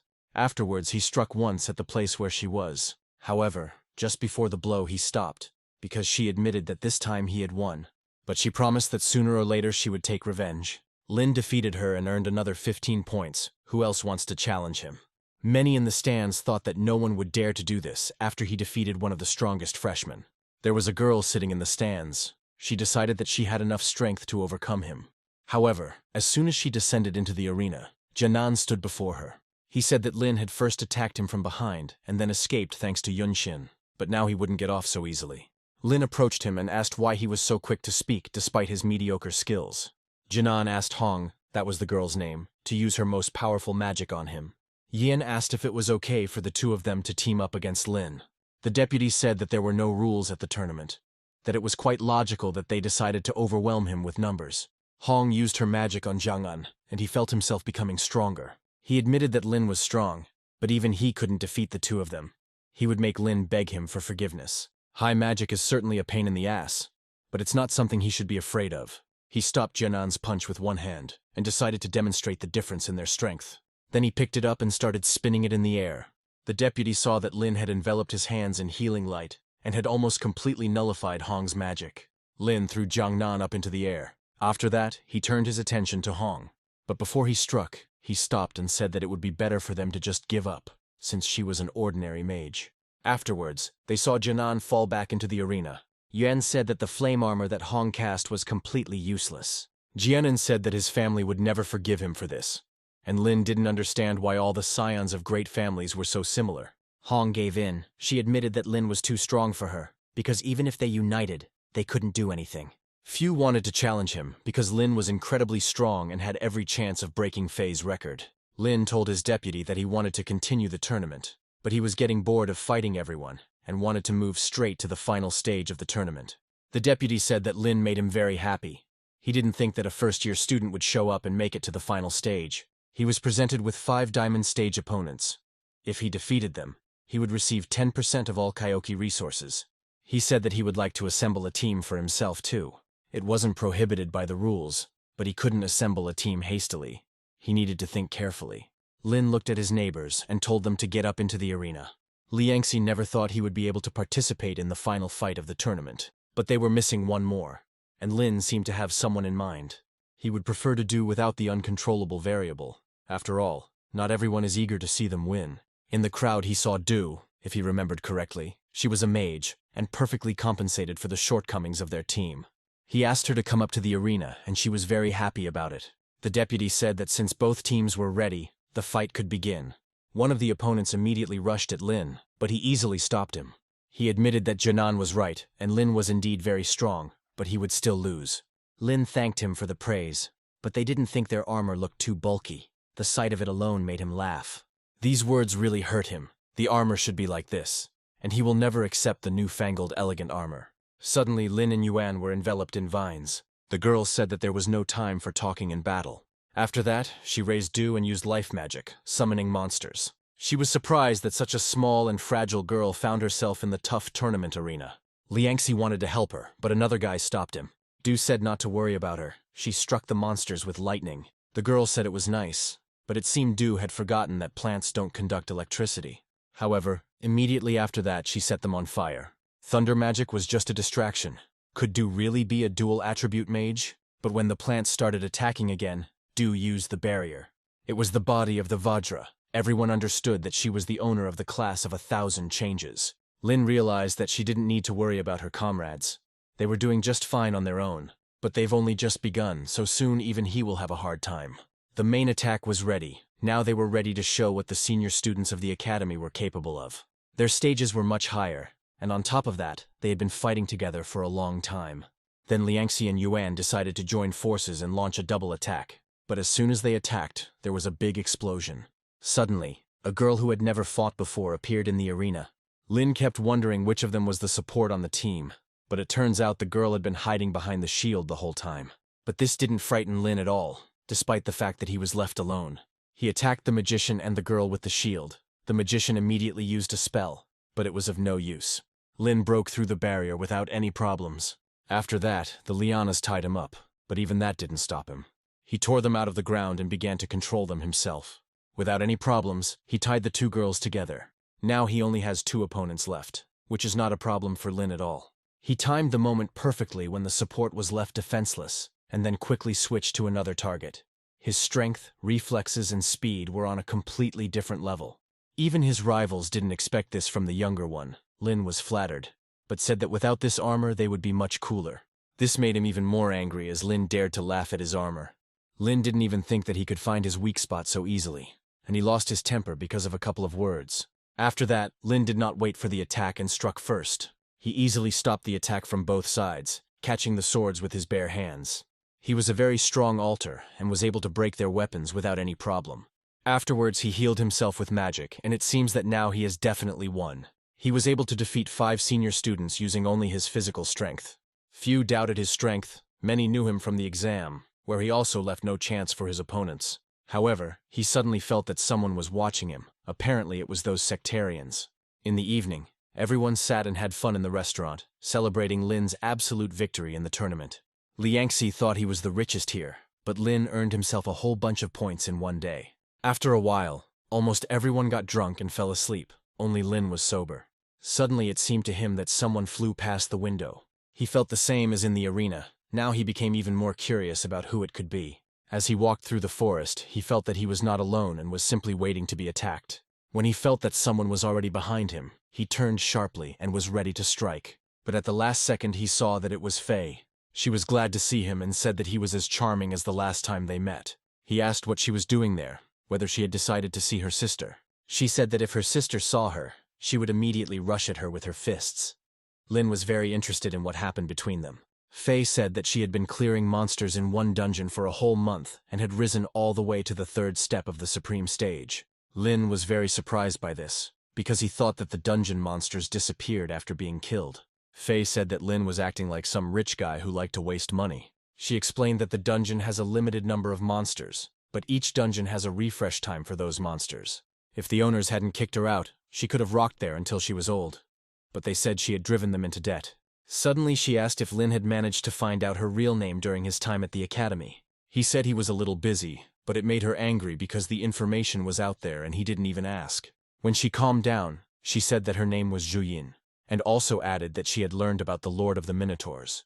This is the work of the Blood Moon sect, the largest dark sect in the world. Lin didn't understand why they were targeting him so much. Yes, he was strong, but not that special. Faye didn't know anything, but recently they had been making more frequent forays and were targeting geniuses. Lin wasn't the only one they were targeting.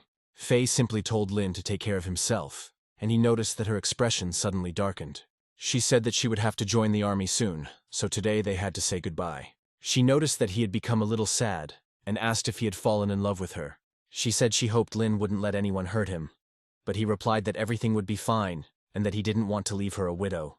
Faye smiled, and only then did he realize what he had said to her. She also told him before leaving to keep an eye on his sister. If she got hurt, Faye would kill him. Lin caught himself thinking that he missed her, and seemed to be starting to fall in love. The next day, he stood in the assignment hall of Kyoki Academy. There were a lot of people there, but that was not surprising. After all, it is here that students can form teams and take on some quests. They weren't worried at all after all. Lin was with them. Suddenly some guys walked past them. One of them turned to him. His name was Zhug. He was the winner of the last Hanyun City exam, and he invited Lin to join them. But he said that he already had a team, and besides, they were too weak for him. Another guy stood up for Zhug and said that their elder had given him this opportunity, and he was turning up his nose, being ungrateful. Lin didn't like this, and decided he needed to explain it in more detail. But Zhug turned out to be much stronger than the same Jiangnan. He could not be defeated with one blow of his fist. At this time, Director Cao Qishu approached them and asked what was going on here. Lin immediately felt a very strong aura. Shu was at least at the supreme stage. After this, Shu turned to Lin's team and said that if they wanted to form a team with him, they needed to follow him. Zhu went up to the roof with them. It was the highest watchtower of the academy. The students of Kyoki are its army and deal with all the monsters themselves. Hanyun City has already experienced 3 monster raids, and the Academy has done everything in its power to prevent them. But each time the consequences have been tragic. Chu was the overseer of these lands. He observed the behavior of the monsters near the city every day, and recently noticed something. Their movements had changed. Then Lin asked how they could help him. He said that he placed his hopes for a bright future on them. If they became stronger, then it would be much easier to fight off the monsters. Liangxi said that the director wanted to become their mentor, something that even the 5 great families couldn't afford. Lin said that as long as he lived, he would do everything he could to protect people from monsters. From now on, their squad will be called observers. He needs them to become stronger as quickly as possible, so he will not feel sorry for them.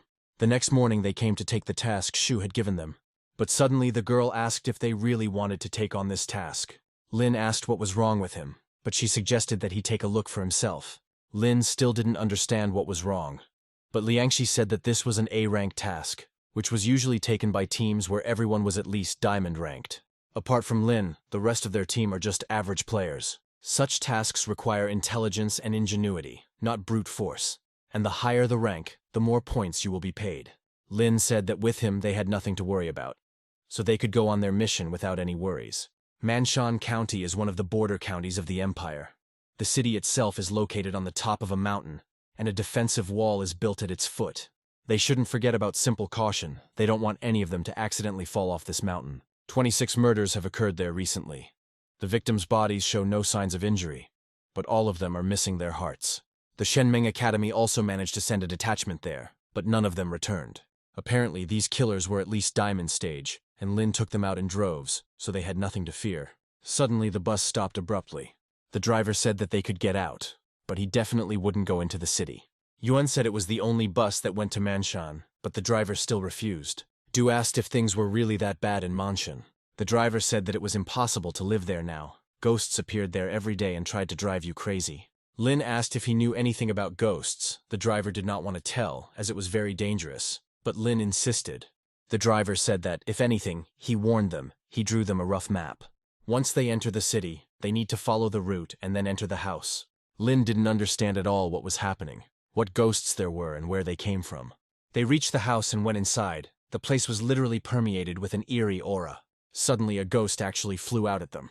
But surprisingly, he didn't seem to be planning to attack them, but he gave off a strange aura.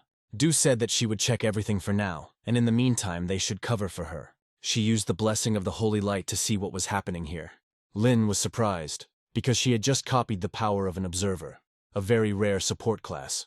She saw the students of Shenmeng Academy gathered together, and then, for some unknown reason, they started fighting among themselves. Du couldn't understand what had happened between them, that it had led to a fight.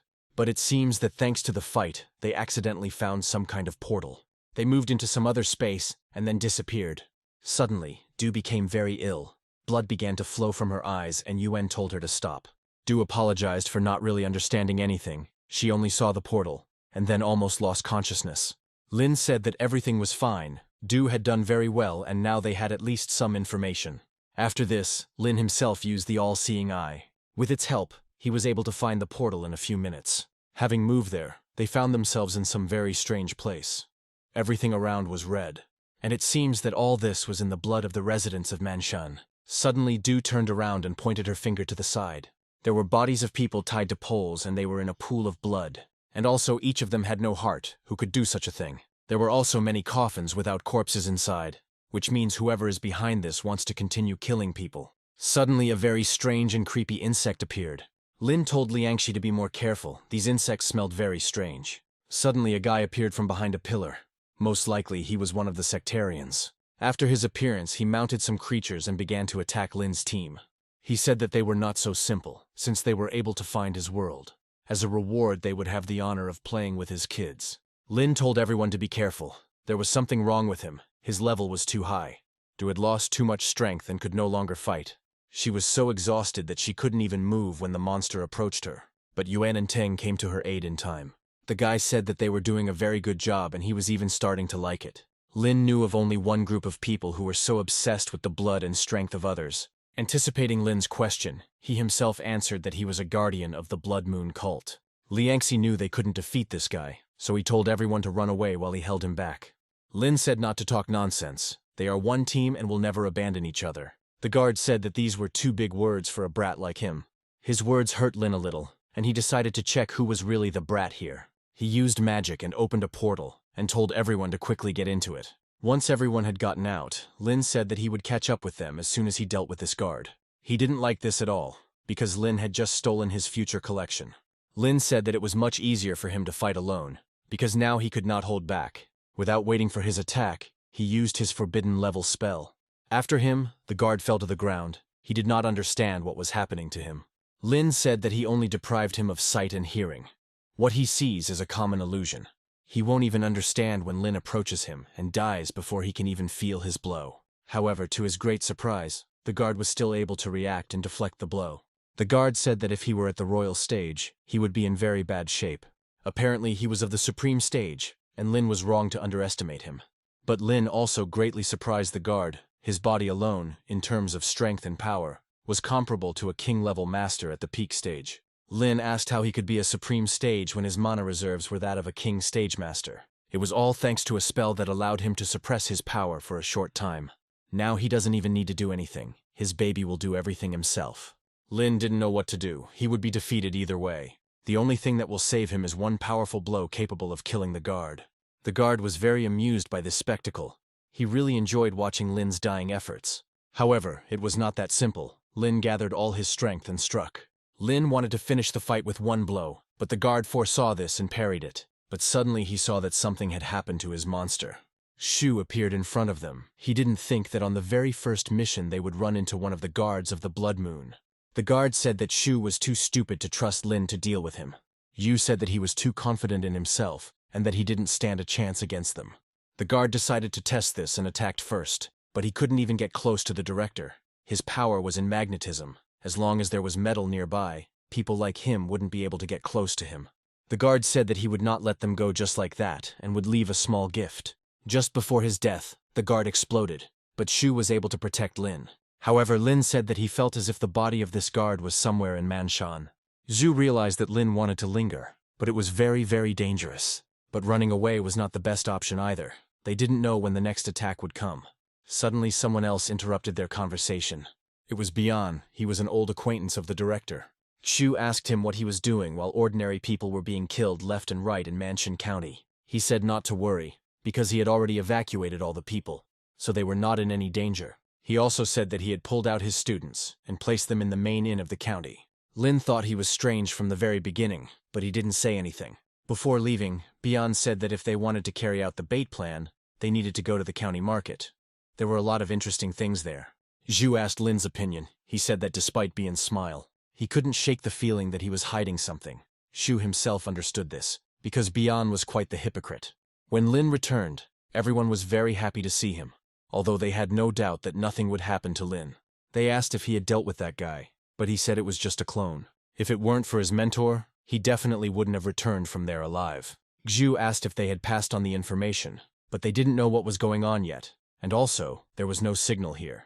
Yan said that the head of this county was also very strong, since he had transported them from the battlefield to the inn in just an instant.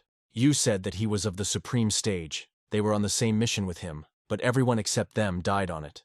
But the team decided not to talk about sad things, but to go and celebrate their victory, albeit a small one. After that, they went to the Millennium Branch in Manshan. Liangxi said that it was a very mysterious trading organization, with branches scattered throughout the empire. Lin said that he would go and look at something. After all, he had special discounts there. Du asked if she could go with him, and of course he didn't mind. Upon entering, Du immediately took a fancy to a necklace that increased her defense by 10%. Lin chose a skill book for himself. In total, it would cost 8 million, but they didn't care about the price, because the mentor promised to pay for everything. Lin took the Thunder Fist skill. If he strengthened it, he would finally have a formidable melee weapon. Now they should be able to defeat the Blood Moon Guardian. But for some reason, something was bothering him. Lin strengthened his Thunder Fist 10,000 times and immediately felt its power. It was an incredible power, comparable to forbidden-level spells. It became much stronger, which meant it was time to carry out their plan. Lin told Du that it was time for them to go back and they left. Shu asked if they were able to find any equipment for themselves. Liangxi said it was difficult to choose just one because the choice was simply huge. Ten took for himself a staff with a powerful magical stone. Xu was glad that they had chosen equipment for themselves. Upon returning, he would ask for their task to be upgraded to a higher level. Zhu said that everyone would return except Lin. He would have one more task. Lin walked through the forest and felt that their enemy was already very close. A second later, the forest was filled with monsters from that very guard. He already thought that Lin would not show up, but he still came. Lin was curious about what had interested them so much, but the guard himself didn't know anything. He was simply following orders. He offered him to become his prisoner, but most likely everything will be the other way around. The guard said he knew about their plan, but in truth, the director might have been much less fortunate than Lin. The guard said that Lin became his prisoner as soon as he set foot on the lands of Manshan, and now he cannot escape. Lin didn't talk much and used the thunder area. Lin said the biggest mistake is that he is still underestimated. After this, Bian met with the director, and during the conversation, Shu became convinced that his old friend had joined the Blood Moon cult. He said he did it to speak out against the Empire, which that day, instead of rewarding him, left him this hole. Yu said that he never realized what he had done then, killing his comrades with his own hands for the sake of victory. He still believed that he deserved to enjoy life in the capital, and not shake here because of damn monsters. Shu asked what the Blood Moon cult had promised him that had caused him to sink to such a low. Bian replied that they promised the position of city leader, and the third level of the supreme stage. Yu said that the difference in their strength was too great and he would never win, but he didn't want that. All he has to do is hold back the director while the guard deals with Lin. After this, Shu used a skill and locked Bian in a box where he could hit him without fear of a counterattack. He never thought that he would use this skill against his former comrade again. Now it seemed that everything was over for Bian. He'll just be crushed in this box, and he can't even do anything. At this time, Lin was fighting against the guard, but so far he was not doing well. Suddenly Lin felt a sharp headache. It was as if he had been pierced by something. It was difficult for him to even move. It was blood poisoning. Soon Lin would lose his mind and become a puppet of the Blood Moon. Lin was indeed not in the best situation. His mind was becoming clouded, and his body was no longer obeying him. The Guardian admitted that Lin was quite strong, but his power was nowhere near the level of the cult's secret spells. But the next moment, Shu took Lin and they ran away together, as Shu had lost the battle. Bian ran out of the forest and ordered the guard to catch up with them as quickly as possible. But having reached the cliff, the director and Lin were able to escape. There was no longer any chance to catch up with them. The guard started yelling at Bian for failing to restrain the director, but Shu was badly injured, so they couldn't get far. When they landed, they found themselves in a pack of wolves, but Shu can deal with them without any problems. After a while, he became very ill and began to spit out blood. Lin wanted to help somehow, but the mentor said that he was fine. Lin asked why he lost. Even though Bian was at the supreme stage, Shu should be much stronger. Shu said that Bian could not defeat him, but said that he could harm his disciples. After that, he said that he sent his clone to them, and if he dies, the clone will self-destruct. Shu didn't know whether it was true or not, but he had to check it out. However, in the moment when he was distracted, Bian struck him in the back. Shu was almost paralyzed, but still managed to escape. He apologized to Lin for dragging him into this war with the Blood Moon cult. But at this time, Bian and the guard had already managed to catch up with them. They were no longer worried at all, because they were confident of their victory. Shu told Bian not to get involved with the Blood Moon. It would end badly for him.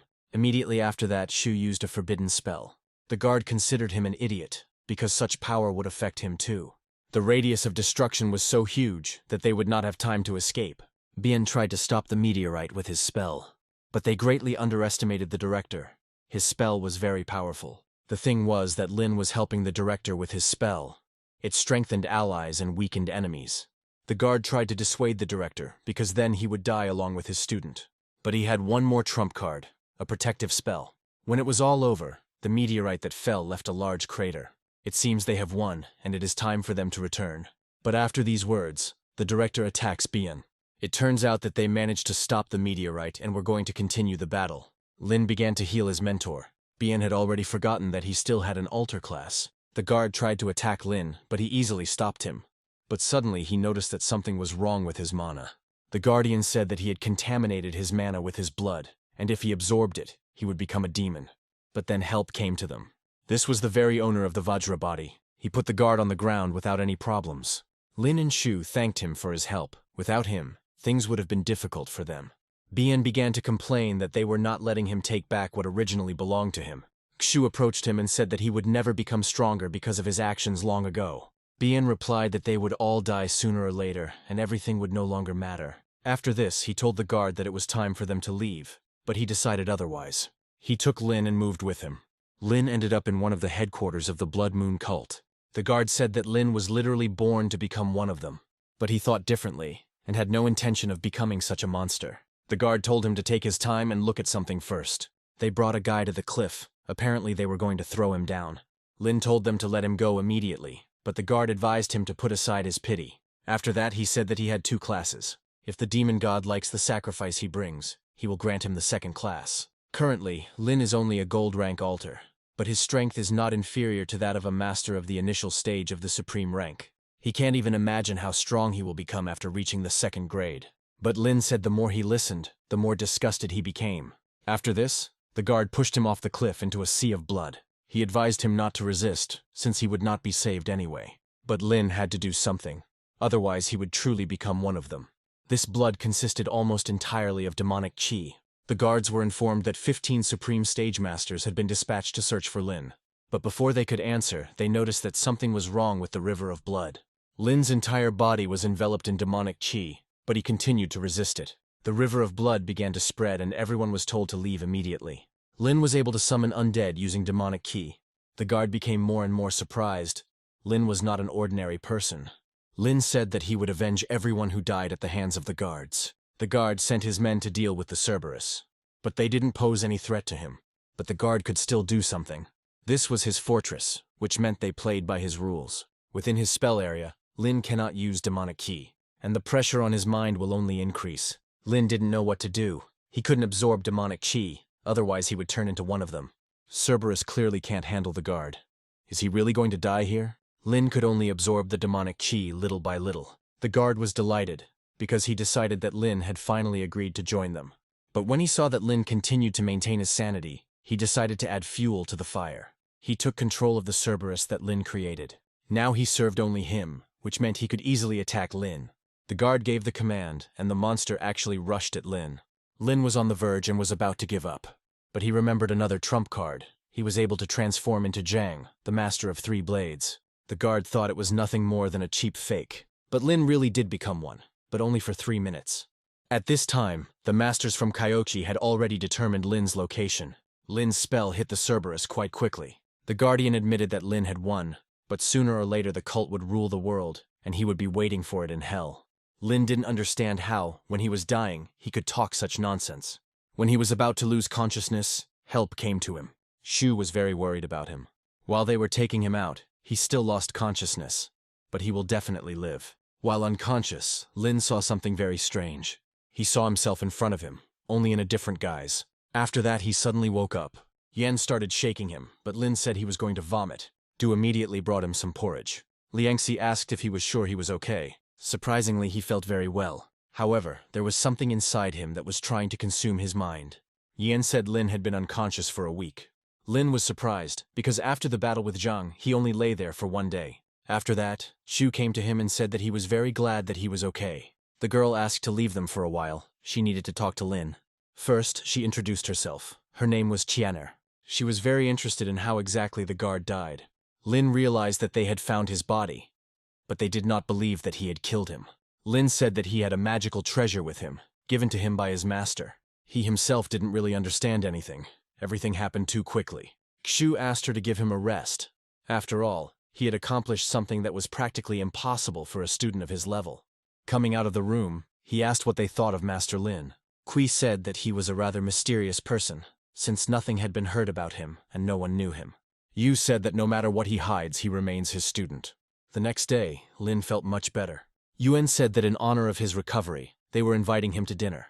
When Lin stood in front of the mirror, he felt something. Apparently it was demonic chi. He couldn't let her out, because then they would just lock him up in prison. Luckily, there was a forest nearby, into which he escaped through the window, telling Yuan that he had a stomachache. A huge surge of demonic energy appeared in the middle of the forest. Xu decided that the cult had completely lost its mind, since they were attacking during the day. But Qianer said things might not be that simple. Xu realized that she was hinting at Lin. She didn't say this directly, but it's still worth checking. Sitting in the forest, Lin released demonic energy. When it was all over, he became a demon. He awakened his 2nd class, called Blood Moon Claws. Lin didn't understand why he needed such a class, because if he was noticed, it would be the end for him. While Yuan was waiting for Lin, 3 masters came to him and asked where Lin was. Yuan replied that Lin was in the toilet, and Shu asked him to open the door. Opening it, he saw Lin sitting on the toilet. Shu apologized and quickly left. Lin understood that he had barely made it in time. He needed to go and buy himself something that would suppress his internal ki. However, when he reached the branch, he met Qianer. Lin said that he decided to look for something for himself, but she seemed to suspect him of something. Suddenly, Manager Liu came out and said that he was very glad to see Lin. Qianer asked how they knew each other. Liu said that Lin is one of the guests of honor, and they are always glad to see him. She said that since that was the case, Lin could buy something and she would pay for everything. She said it was for her own benefit, and that someday she would need help too. He said that if anything happened, he wouldn't let her down. After that, she said goodbye and left. Lin understood that she suspected something, but was waiting for him to reveal himself. The Qianer family reported that the Ma family had indeed encountered a powerful master near the Lin family's house. She understood that Lin was very unusual and really wanted to know everything. She asked to destroy all information, no one should see it. At this time, Lin was already asking Liu if he had what he needed. Liu said it was a pretty rare item, but Millennium had everything. He presented him with an artifact that met all the requirements. An epic-level star stone that can suppress a large amount of chi. Lin bought it for 50 million and immediately improved it. After that, he said goodbye to Liu and left. Now, after the improvement, the artifact completely suppressed ki. The cult has already received a report about the death of one of the guards. The master said not to touch Lin for now and just continue to observe. The guy said he would do everything as needed. Now no one will be able to find out that Lin is connected to the cult. Suddenly he met his team, and they thought he was on a date with Qianer. Lin tried to explain everything, but no one listened to him. They just pounced on him and started hitting him, as a joke, of course. Suddenly, Sister Fei came up to them and said that she didn't expect to see Lin in such a deplorable state. Liangxi asked her what she meant, but she didn't answer. Yuan said that she had a very bad character, not like her sister. But as soon as he finished speaking, the younger Fei rushed at him. Lin stopped her and asked why she was reacting to her sister like that. She said that her sister was a traitor who had rejected her family. Their conversation was interrupted by a guy who said that he had a new task for them. This time it won't be so dangerous. Moreover, he will personally supervise the task, so there will be no problems. People defended the wall, shooting back at the monsters. Border wall fighters do this all the time, and it all depends on teamwork. All they have to do on the mission is destroy 3 small groups of monsters. They will split into groups of 2 and go on a cleanup mission. The next day they split up and Lin was teamed with Du. She said that a pack of wolves was waiting for them ahead, but they were weak, so she would deal with them herself. And indeed, she did it very well. She destroyed the wolves one after another without any problems. But suddenly another one attacked her, which she did not expect. Lin helped her deal with it. He said that she switches between magic very well and it's just amazing. But suddenly she noticed that the wolves began to run away. Usually wolves run to their den, but now they headed towards the snake turtles. Lin said that they had no time to think, and taking her hand, ran. The snake turtles were looked after by the youngest Fei and Xiaoge. They also did very well, but due to carelessness, the younger Fei was still injured. Xiaoge was distracted and was also hit. Xiaoge said that she was ready to die if only to save her captain. But Lin came to their aid just then. He asked if some snake turtles had caused her problems. Du asked him not to stir up a fight and just sort things out with them. In just a couple of minutes, he defeated all the monsters with his bare hands. Sister Fei was surprised that he could destroy gold-rank monsters so easily without magic. Lin said that now they need to report to the teacher about the completion of the task. But suddenly Sister Fei lost consciousness. Lin decided that his healing spell could help her. After all, he was an altar. Xiaoge asked why she wasn't getting better. Lin himself didn't understand, so they urgently needed to call the teacher. Half an hour later, he was already with them. He said there was something circulating around her heart, and that her life was in danger. Medicine in the borderlands is not so advanced, so it needed to be moved to the city as quickly as possible. The teacher said that something strange was happening with the monsters, because initially they were silver rank. He asked Du and Xiaoge to stay and help defend the wall. He really hoped that everything would be okay with the younger Fei, but he didn't have a very good feeling about it. Lin ran to the doctor and said that they urgently needed help. He immediately told us to prepare the operating room. Lin hoped that everything would be fine, otherwise how would he be able to look Fei in the eyes? After the operation, the doctor said that everything was fine with her now. However, this was a very dangerous phenomenon. She was infected with heartworms, which were harmless until the cult made them deadly. It turns out that the monsters have become stronger thanks to these parasites. Younger Fei woke up and said that they urgently needed to get to the borderland. Lin tried to dissuade her since she had just had surgery, but she insisted. At the hospital, Yunshin approached them and said that she had been nearby. Lin said that they urgently needed to report the situation to the academy and return to the borderland. After moving, they found themselves in some kind of room. This was the Mansion County morgue, but why were they moved here? Yen said that the monsters had gone crazy and that everyone was being evacuated now. Lin left the evacuation to him and ran off to join the others. And something very strange was really happening there. In the body of the huge snake, Lin saw a very familiar spear. He immediately realized that it belonged to Liangxi. But where was he? While they were thinking, the snake looked at them and then ran away. Nobody understood why this monster escaped. But immediately after they saw a battle between 3 huge monsters. Junior Fei suggested dealing with them, but Lin replied that they were at least peak supreme rank. Then she suggested simply going around them, but it was too late. The monster fell near them and seemed to notice them. All they could do was run. Lin picked up the younger Fei in his arms and they all started running away. Apparently the monsters decided to unite against them, but no one knew the reasons. It was also impossible to escape from them, they were too fast. And that was a real problem. Lin suggested that Yunshin split up and then meet at the same place. Younger Fei asked why Lin was carrying her in his arms, and he replied that if anything happened, they would die together, like in romance books. After that they split up and now there was a chance of survival. Half an hour had already passed and Lin was still running. Suddenly he saw a cave and decided that they could wait there. Afterwards, he and the younger Fei jumped down, and it seemed to help. The monsters lost sight of them. Lin knew he could defeat them with forbidden-level spells, but he wasn't alone. Suddenly someone approached them from behind. After that they started to fall somewhere. After some time they fell and found themselves somewhere in the depths of the cave. Suddenly, the younger Fei realized that their teacher was standing in front of her. She started shaking Lin, and she did it with such force that he felt sick. The teacher asked her if everything was okay with her wound. She said that the doctors removed the parasite and now everything is normal. And Lin asked what happened here. He said that they appeared out of nowhere and he had to fight them alone. However, when other monsters began to arrive, he decided to retreat. But on the way I again came across high-ranking monsters. That's why he decided to wait here, and then he met them. Lin said that Yunshin was with them. They separated from her to escape from the monsters. They agreed to meet at the same place where they separated. Lin said that he needed to go and find her, and the teacher decided to go with him. But Lin said that they would be easy prey for them, so it would be easier if he went alone. The teacher agreed, but told him to return before nightfall, regardless of whether he found her or not. Once outside, he used the all-seeing eye to quickly find Yunshin, but it showed that her tracks ended here. Lin began to scream and call her, but she did not respond. Walking a little further, he found her sleeping under a tree. She said she had set up a barrier to warn her of danger. But he didn't react to Lin, since he didn't wish her any harm. He said that he had found a teacher and they needed to return to him. By the time they walked, it was already dark. They had to be very careful, because there were still monsters out there somewhere. But suddenly Lin stopped. He had a very bad feeling. Using the all-seeing eye, he saw monsters at the entrance to the cave, and also the teachers with the younger Fei, who were also surrounded by monsters. After that, they rushed to help them as fast as they could. Having reached the cave, Lin easily repelled the monsters, and Yunshin was even more surprised by his strength. But besides the monsters, the teacher and the younger Fei were threatened by someone else. At this time, Lin and Yunshin had already arrived. The teacher told them to run away, because their opponent was a peak supreme stage master. They were no match for him.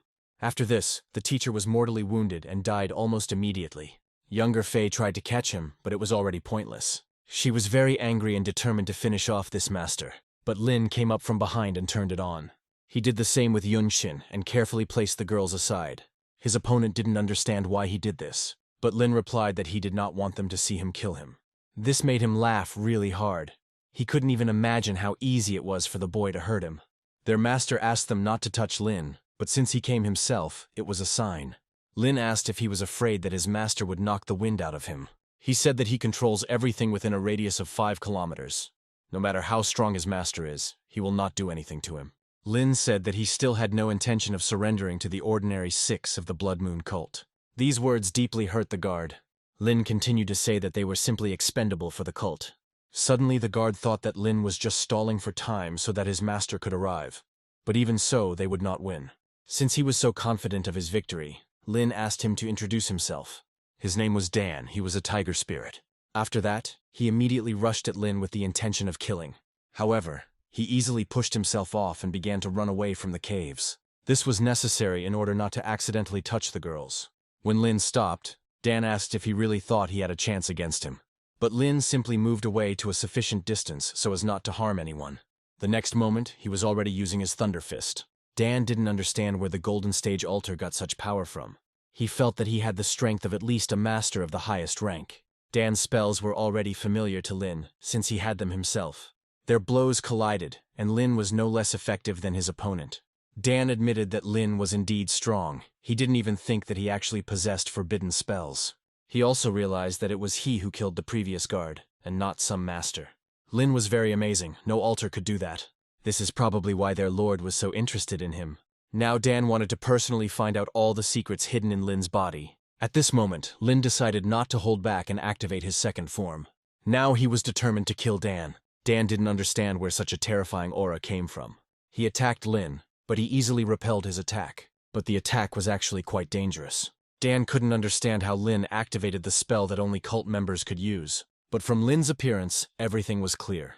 Dan asked if Lin had already joined their cult, but he replied that their cult was of no use to anyone, and that they were not the only ones who could wield these spells. But Dan already knew too much, so he couldn't be left alive. But Dan couldn't calm down and began calling Lin a real genius. In all the history of their cult, they have never had such a talented follower.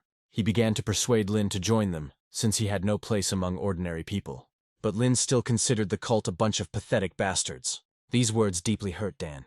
He considered cult to be true perfection. After that, he promised to tell everyone Lin's secret. Then he would definitely crawl to them. But in that case, Lin had no choice but to finish him off. He had already spent more time than he had planned. In his demon form, his strength and speed increased exponentially. Now he was several times stronger than Dan and could deal with him. But with each passing second, it became more and more difficult for Lin to maintain his sanity. Now Lin looked more like a cult follower than Dan. He knocked his weapon away and sank his teeth into his flesh. He was ready to bite him to death. But after tearing off the first piece, he spat it out in disgust. Since he couldn't eat him, the only thing left to do was kill him right now. But a huge monster prevented Danya from escaping. It was a royal python of the highest level of supreme rank. Upon seeing Lin, he immediately threw him aside and then moved on to Dan. After a while, Lin woke up. He didn't expect the python to be so strong. If it weren't for his support spell, he definitely wouldn't have survived this. Afterwards, he found the younger one, Yunshin, and the lifeless body of the teacher. Lin said that they needed to leave as soon as possible. For their sake, the teacher sacrificed his life. He could not allow his sacrifice to be in vain. There was a royal python roaming nearby, so they couldn't take the teacher's body and had to bury it right here. The monster could find the others at any second and crush them. Meanwhile, the others continued to fight the monsters. Suddenly, Du ran out and said that they needed to escape as quickly as possible. She saw someone fighting a huge python. Dan tried to call his elder to report all the information to him. Suddenly he appeared and began to scold Dan for bringing this python here. Dan knelt down and begged not to tell the ruler anything. The elder said that he would detain the python, and Dan would report everything to the ruler in the meantime. The python really exhausted Dan, and he was glad that the elder saved him. But Liangxi and the others stood in his way. He introduced himself and said that he was Kaochi's student. Hearing this, Dan laughed and said that he could do to them the same thing as he did to their teacher. Or to be more precise, to kill. Lin watched everything and was very scared that his friends were fighting with Dan. He needed to help them as soon as possible. Lin said that there were no monsters nearby, and instructed them to pass on all the information to the management. And at this time he will look for Liangxi and the others. Dan is too strong, so they can't handle it themselves. After he left, the younger Faye said that she had some business left to do, and would be back soon. Afterwards, she called someone and asked him to fulfill one request. Dan had already dealt with almost everyone. He was about to finish off Du, but he was stopped. He was stopped by Lin in a different guise. After that, he used revival magic. With this, he was able to bring back to life everyone who was on the verge of death. He asked not to thank him and to leave here as soon as possible. Dan said that he would never let them go in his life. He decided to start with Lin, as he thought he only had support magic. He didn't even doubt his victory. But Lin took out a sword and used it very well. Dan was furious. He wanted to know everything about this master. But suddenly a third one joined their battle. Lin instantly felt the murderous aura and the already familiar skill. It was Faye, but what is she doing here? She asked Lin to give up Dan to her, and she was instructed to finish him off. But he also had claims against him, so they decided to unite. Dan didn't understand why the Goddess of Thorns was attacking him. There had never been any hostility between them. But she had her own reason for this. They were winning easily, but just as Lin was about to finish him off, he saw an explosion. With the help of the divine eye, she saw another cult follower restraining the python. And also the python's venom was too powerful. Ordinary people could not withstand it. It looks like Lin will have to take risks again. Lin said that the hardest part was over, and Faye herself would be able to finish off Dan. She tried to say something to him, but he quickly left. Just at the moment when the python could have been killed, Lin came. He stopped the attack and saved the monster. After that, he said to introduce himself. His name was Lee. Lin approached the python and offered to join forces with him. Python didn't say anything, but his behavior made it clear that he agreed. This made Lee very angry, and he had no intention of holding back. As soon as he tried to hit Lin, the python covered him with its body. Thanks to this, he was able to prepare his spell. At this point, Dan begged Faye not to kill him, in exchange for which he offered to tell her Lin's secret. She was intrigued and let him speak. He said that Lin became a Blood Moon follower, but she didn't listen any further and cut off Dan's head. Suddenly, she felt a very powerful spell, the same one Master Lin used, and it seems that the one who helped her fight ran in the same direction. Could it be that he was that very master? Lin had already used one of his most powerful spells, Judgment of the Sinner. Lee tried to fend off Lin's attack, but the python stopped him. There was a big explosion, after which Lee should have died immediately, but there wasn't a scratch on him. Now it was his turn to attack. It was the first time Lin had encountered such a powerful master. He was too fast, and Lin wouldn't have time to dodge. But at the last moment, Faye came to his aid again. The attack hit her a little, but Lin was able to catch her. She was amazed at how many secrets Lin had within herself. She turned to Lee and said that now she too would fight him. But Lin said that he couldn't take such a risk. After all, Lee was insanely strong.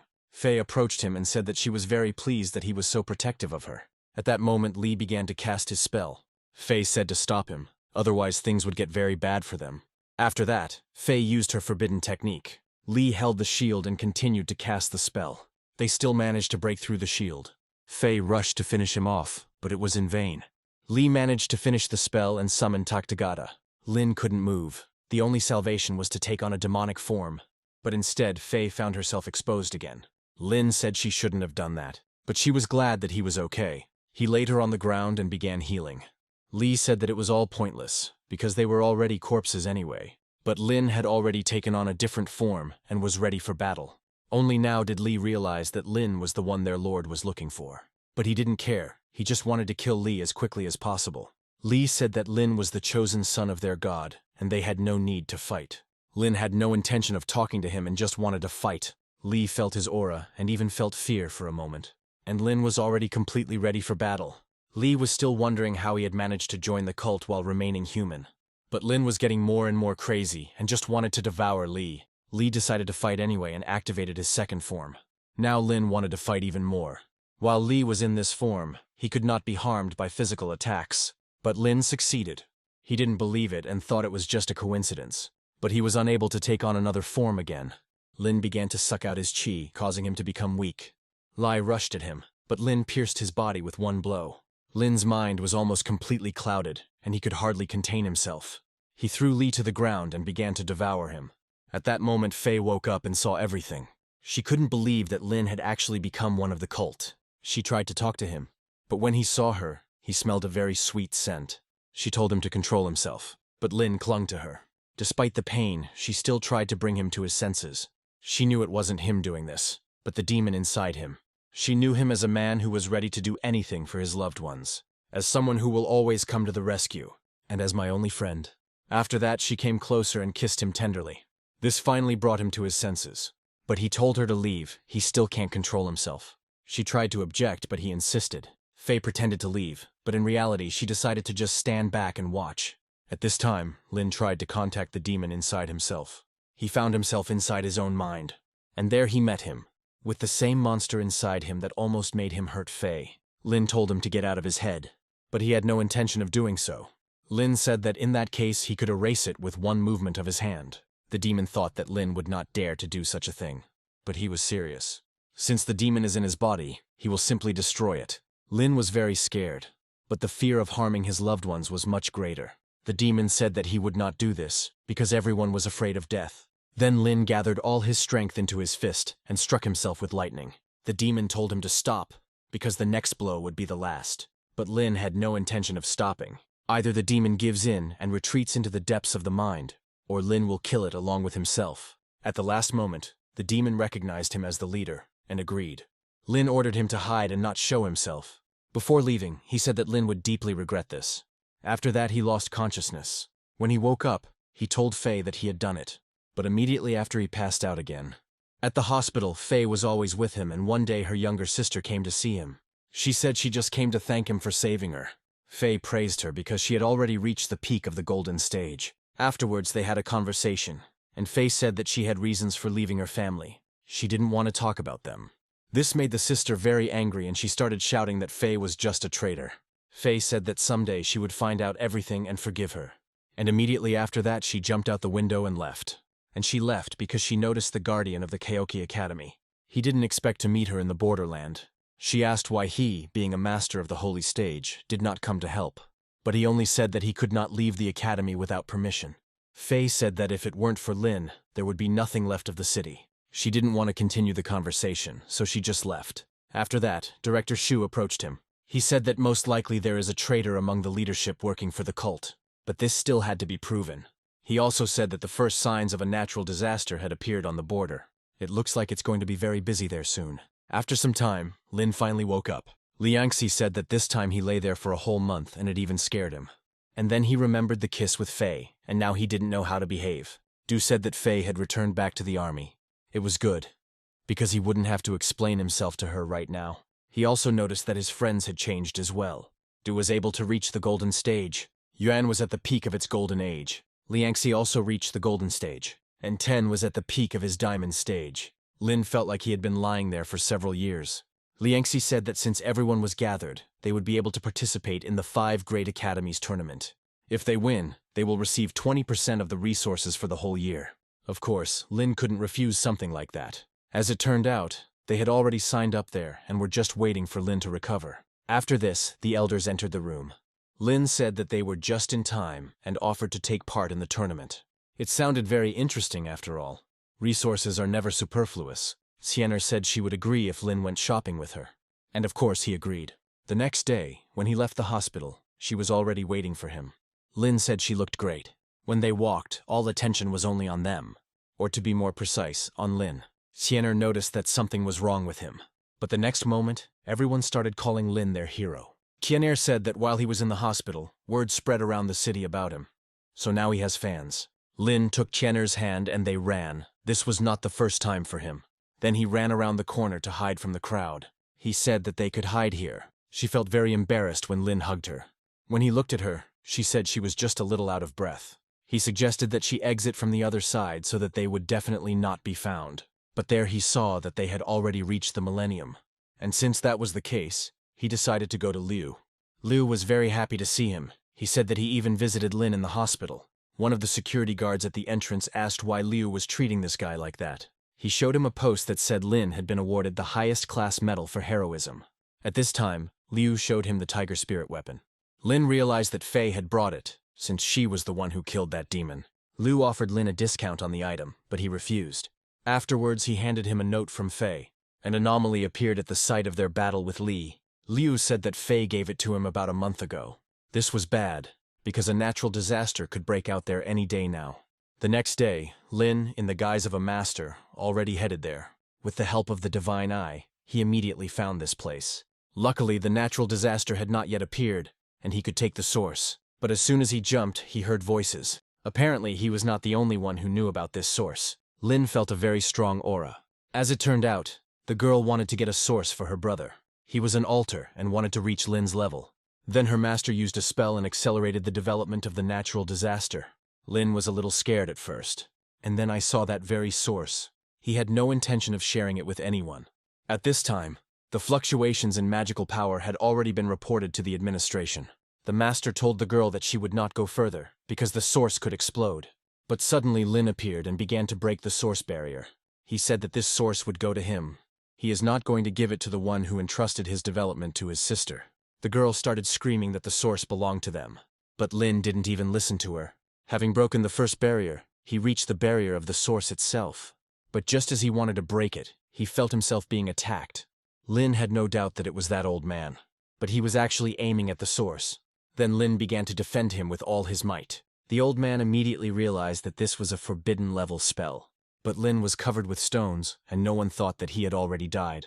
But Lin remained unharmed, and finally took back his source. But something was wrong. He felt strong vibrations from below. The old man immediately felt that there seemed to be a second source there. Lin noticed it in exactly the same way. He couldn't miss such a chance, and without thinking went down further. He had never encountered such a powerful source before, and was surprised. He immediately tried to take it, but everything turned out to be not so simple. As soon as he touched it, he immediately jumped back. The source completely burned his hand. He healed her and kept trying. Finally, after many attempts, he managed to take it. He is probably the first in the world to extract such a powerful source. He came out into the street in the guise of a master, but the old man and the girl continued to wait for him there. Lin said that they have no right to be here because they live in another empire. But the old man replied that there was only one Saint Stage master in the academy, so he had nothing to fear. Afterwards, he said to give him both sources. Lin had no intention of giving anything up, but there was no point in fighting the saint either. Instead, he used the shadow area and disappeared. The spell was so powerful that the old man could not detect its aura. He told the girl to try to find him herself. She possessed the Eye of Truth, a very rare spell. But even so, she only noticed a trace where Lin had disappeared. It felt like he never left. All this time, Lin hid his aura with the necklace. But because of the girl, the old man guessed everything and hit Lin. He said that he didn't want to cripple Lin, but simply wanted to take the sources. But he still refused. He said that he came there first and got them himself. Moreover, this is the territory of another empire, and they have no right to lay claim to local resources. Then the old man said that he would beat Lin until he gave everything back. The old man was much stronger, and Lin only defended himself. From time to time he managed to heal. The old man said that Lin was quite strong, but he was no match for him. He once again told Lin to give up the sources amicably, but as expected, he had no intention of doing so. But just as Lin wanted to use the demon form, the guardian appeared. The old man told him that he would simply take the springs and leave. Lin was very lucky, because if he had changed his form, he would have had to fight two saints at once. The guardian said that a resident of another empire has no rights in this territory. If he doesn't want his student to be hunted, he should leave right now. The guardian said that he would not allow anyone to harm the one who almost single-handedly defeated Li. It was to Lin's advantage that he was mistaken for that master. Hearing this, the old man decided to leave. The student asked if they were just going to leave. The old man answered her that the keeper would not throw words around, and that she could indeed be hunted. Lin was surprised that he just left. After this, the keeper thanked him for saving the city and Lin left. When he returned back, he saw the younger Faye. She said that she came to meet him. She said she had something to talk to him about, and then very shyly she thanked him for saving her. He said that anyone would do the same, after which she quickly ran away. He behaved very strangely, but it seemed Lin understood everything. She also understood everything, but did not want to accept that she had fallen in love. 2 weeks later, the qualifying stage of the tournament took place. The teams stood and waited for the referee to speak. Yuan said that the four of them were doing well, so Lin would not participate. One of their teams started shouting that they were too big for their boots. Everything was as usual. The conversation didn't go well from the very beginning. When the fight started, Lin decided to just stand aside. 3 of them immediately headed towards him. But before that, they need to go through Du, and also through Liangxi. Tenu got the weakest opponent, so he didn't even strain himself. Yuan fought in his own style, but even at that speed he was caught. After this, their captain headed towards Lin. Now it's time to end their long-standing feud. Lin didn't want to fight, but now he couldn't hold back anymore. If he can withstand one blow, Lin will admit defeat. He said that this time Lin would answer for his words, but a second later he was lying unconscious. His team just stood and watched. Lin asked if they would continue without the captain, and they of course refused. Lin didn't want to interfere, but that's how it turned out. During the break, the keeper congratulated Lin and said that there would be a very good reward in personal battles. Lin was very curious to see if this would be the source, but the keeper said nothing more. The final of the single battles has arrived. They announced that the main prize would be a spring. Lin was surprised that the keeper was telling the truth. Even though he didn't believe it, he couldn't refuse it. In the very first second, he had already dealt with one. That's exactly why he didn't want to participate. The next one to decide to fight him was the younger Faye. Since their last battle, they had both grown stronger. Yuan was surprised when Lin managed to become so strong. Lin said that as a killer, she should not allow herself to be driven into a corner. She did a great job, so a gentle push was enough. At this time he was attacked from behind, but even so, it was not possible to defeat Lin. It took too long to deal with each one, so he decided to knock them all out at once. Taking out his staff, He cast a spell of 10,000 lightning bolts. Everyone started running from the arena. He held back as best he could, just to immobilize everyone.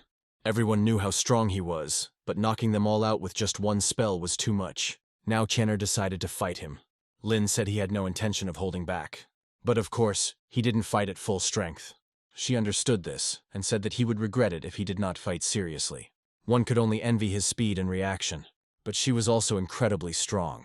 She said that if he continued to defend himself, she would simply push him out of the arena. Now it's time to use the altar's skills. After the strengthening spell, he was ready to fight. But as soon as he attacked, everything became clear. With the power up, he became simply invincible. Channer could no longer feel her hands. But when her weapon broke, everything became clear. He didn't finish her off, and she just gave in. He thanked her for the fight and helped her up. After half a month, he went to the kingdom's passage hall. During this time, he was able to reach the 39th level, and was ready to make the transition. When Lin arrived, the girl was simply in shock. When he took the task, it was again of the highest rank. To do this, you had to go to the Wuling Mountain dungeon, which opened once a day. Lin was determined to complete the task as quickly as possible. When it opened, everyone immediately rushed there. But Lin was much faster and got there first. He immediately saw the first opponents. Not wanting to waste time, he used Thunder Fist on them. Apparently, the attribute of lightning was their weakness. Half an hour later, he found the mountain deity. He asked him to help fight off the monsters. There were a lot of them, but there shouldn't be any problems. The deity strengthened it, and quite well. There was no point in hiding his abilities, so Lin gave it his all. He used several spells at once. He used lightning to destroy monsters, and the deity kept giving him strength. So they got it done very quickly. After some time, they reached the last monsters. There were no problems with them either. Lin broke the record for completing the route, taking just under an hour and a half. He also activated a hidden quest. No one had ever done it before. Lin didn't really want to do it, but he had no choice. The essence of the task was to free the souls of the warriors. Lin didn't understand anything, but he went anyway. And there they actually met a shaman. These warriors did not look dead, but cursed. The shaman did all this. But how can they free the souls of these warriors? Their army was quite large, and there was also a leader. The shaman was really looking forward to the moment when he could turn Lin into one of the spirits. After this, the curses began to attack. A platinum rank boss also appeared. His skills were incredible, but Lin had no intention of retreating. He will complete the task even if he faces God himself. He also struck with lightning, and it seems to have temporarily restored reason to the souls. The boss said that the shaman deceived them. He could not continue further, as the curse began to return. It was very bad, because they never found out anything. The boss said they needed to kill him to free the others. Lin could simply leave and receive a reward, or free the souls and receive a much better reward. The curse had finally returned, and a quick solution had to be found. The deity suggested leaving, but Lin was against it. He used several spells again, and attacked the boss. Before he died, he thanked Lin for saving him. The deity congratulated Lin on his passage. At this time, something terrible began to happen on the outskirts of the city. Hundreds of monsters attacked the city again. This needed to be reported to the academy as soon as possible. And Lin has already moved to a new kingdom. He received a soul stone and became curious about whether it could be improved in the system. And as it turns out, it is possible. After being strengthened, he received the souls of the warriors of Wuling Mountain. This was another forbidden spell. And then he started running away from the crowd of fans again. 3 days later, Lin stood in the forest. He couldn't get the connection, and he also didn't understand where all the monsters had gone. When suddenly I saw the younger Faye. She was running away from a huge bear. Lin came down from the tree and saved her. He greeted her, but she said nothing. And she just rushed to hug him. She said there was no connection because of a cult that had decided to cut them off from the rest of the world. They needed to report everything to the authorities of the nearest city as quickly as possible. The city's protective dome fell, and the city itself plunged into chaos. Lin said they needed to split up. He will go to the city, and she will run for help. It was all very strange, and Lin didn't like it at all. At this time, chaos was raging in Kyoki Square. The Blood Moon cult attacked openly, and the academy was not coping at all. The founder of the cult was incredibly strong, or more precisely, at the peak of the holy stage. The Guardian's shield was broken. He could no longer fight, so he told everyone to try to escape. But Liangxi said that they would fight to the end. If we are going to die, then we all die together. 2 guards came out to the keeper. He was too weak and couldn't even defend himself. The ruler began to suck out chi from the fallen people. With every second he became stronger. The guards said that today they will wipe out the academy. The Lord began to read the spell. But just at that moment, Lin arrived.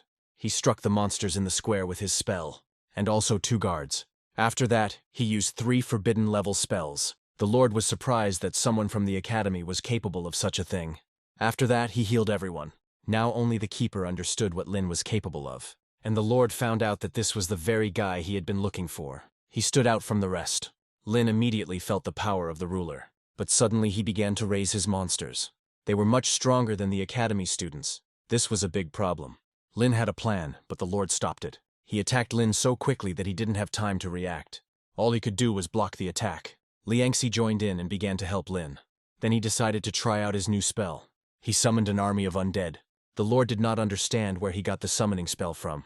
This army will be able to deal with monsters without any problems. The other students also began to exterminate animals. While everyone stood in shock, the keeper realized that the mysterious master was Lin. The ruler decided to speed up the battle and suggested enjoying the spectacle. The moon turned red and the animals began to change. The Lord used the Demon King's domain. All characteristics in it dropped by 90%. It also blocked the use of elemental spells.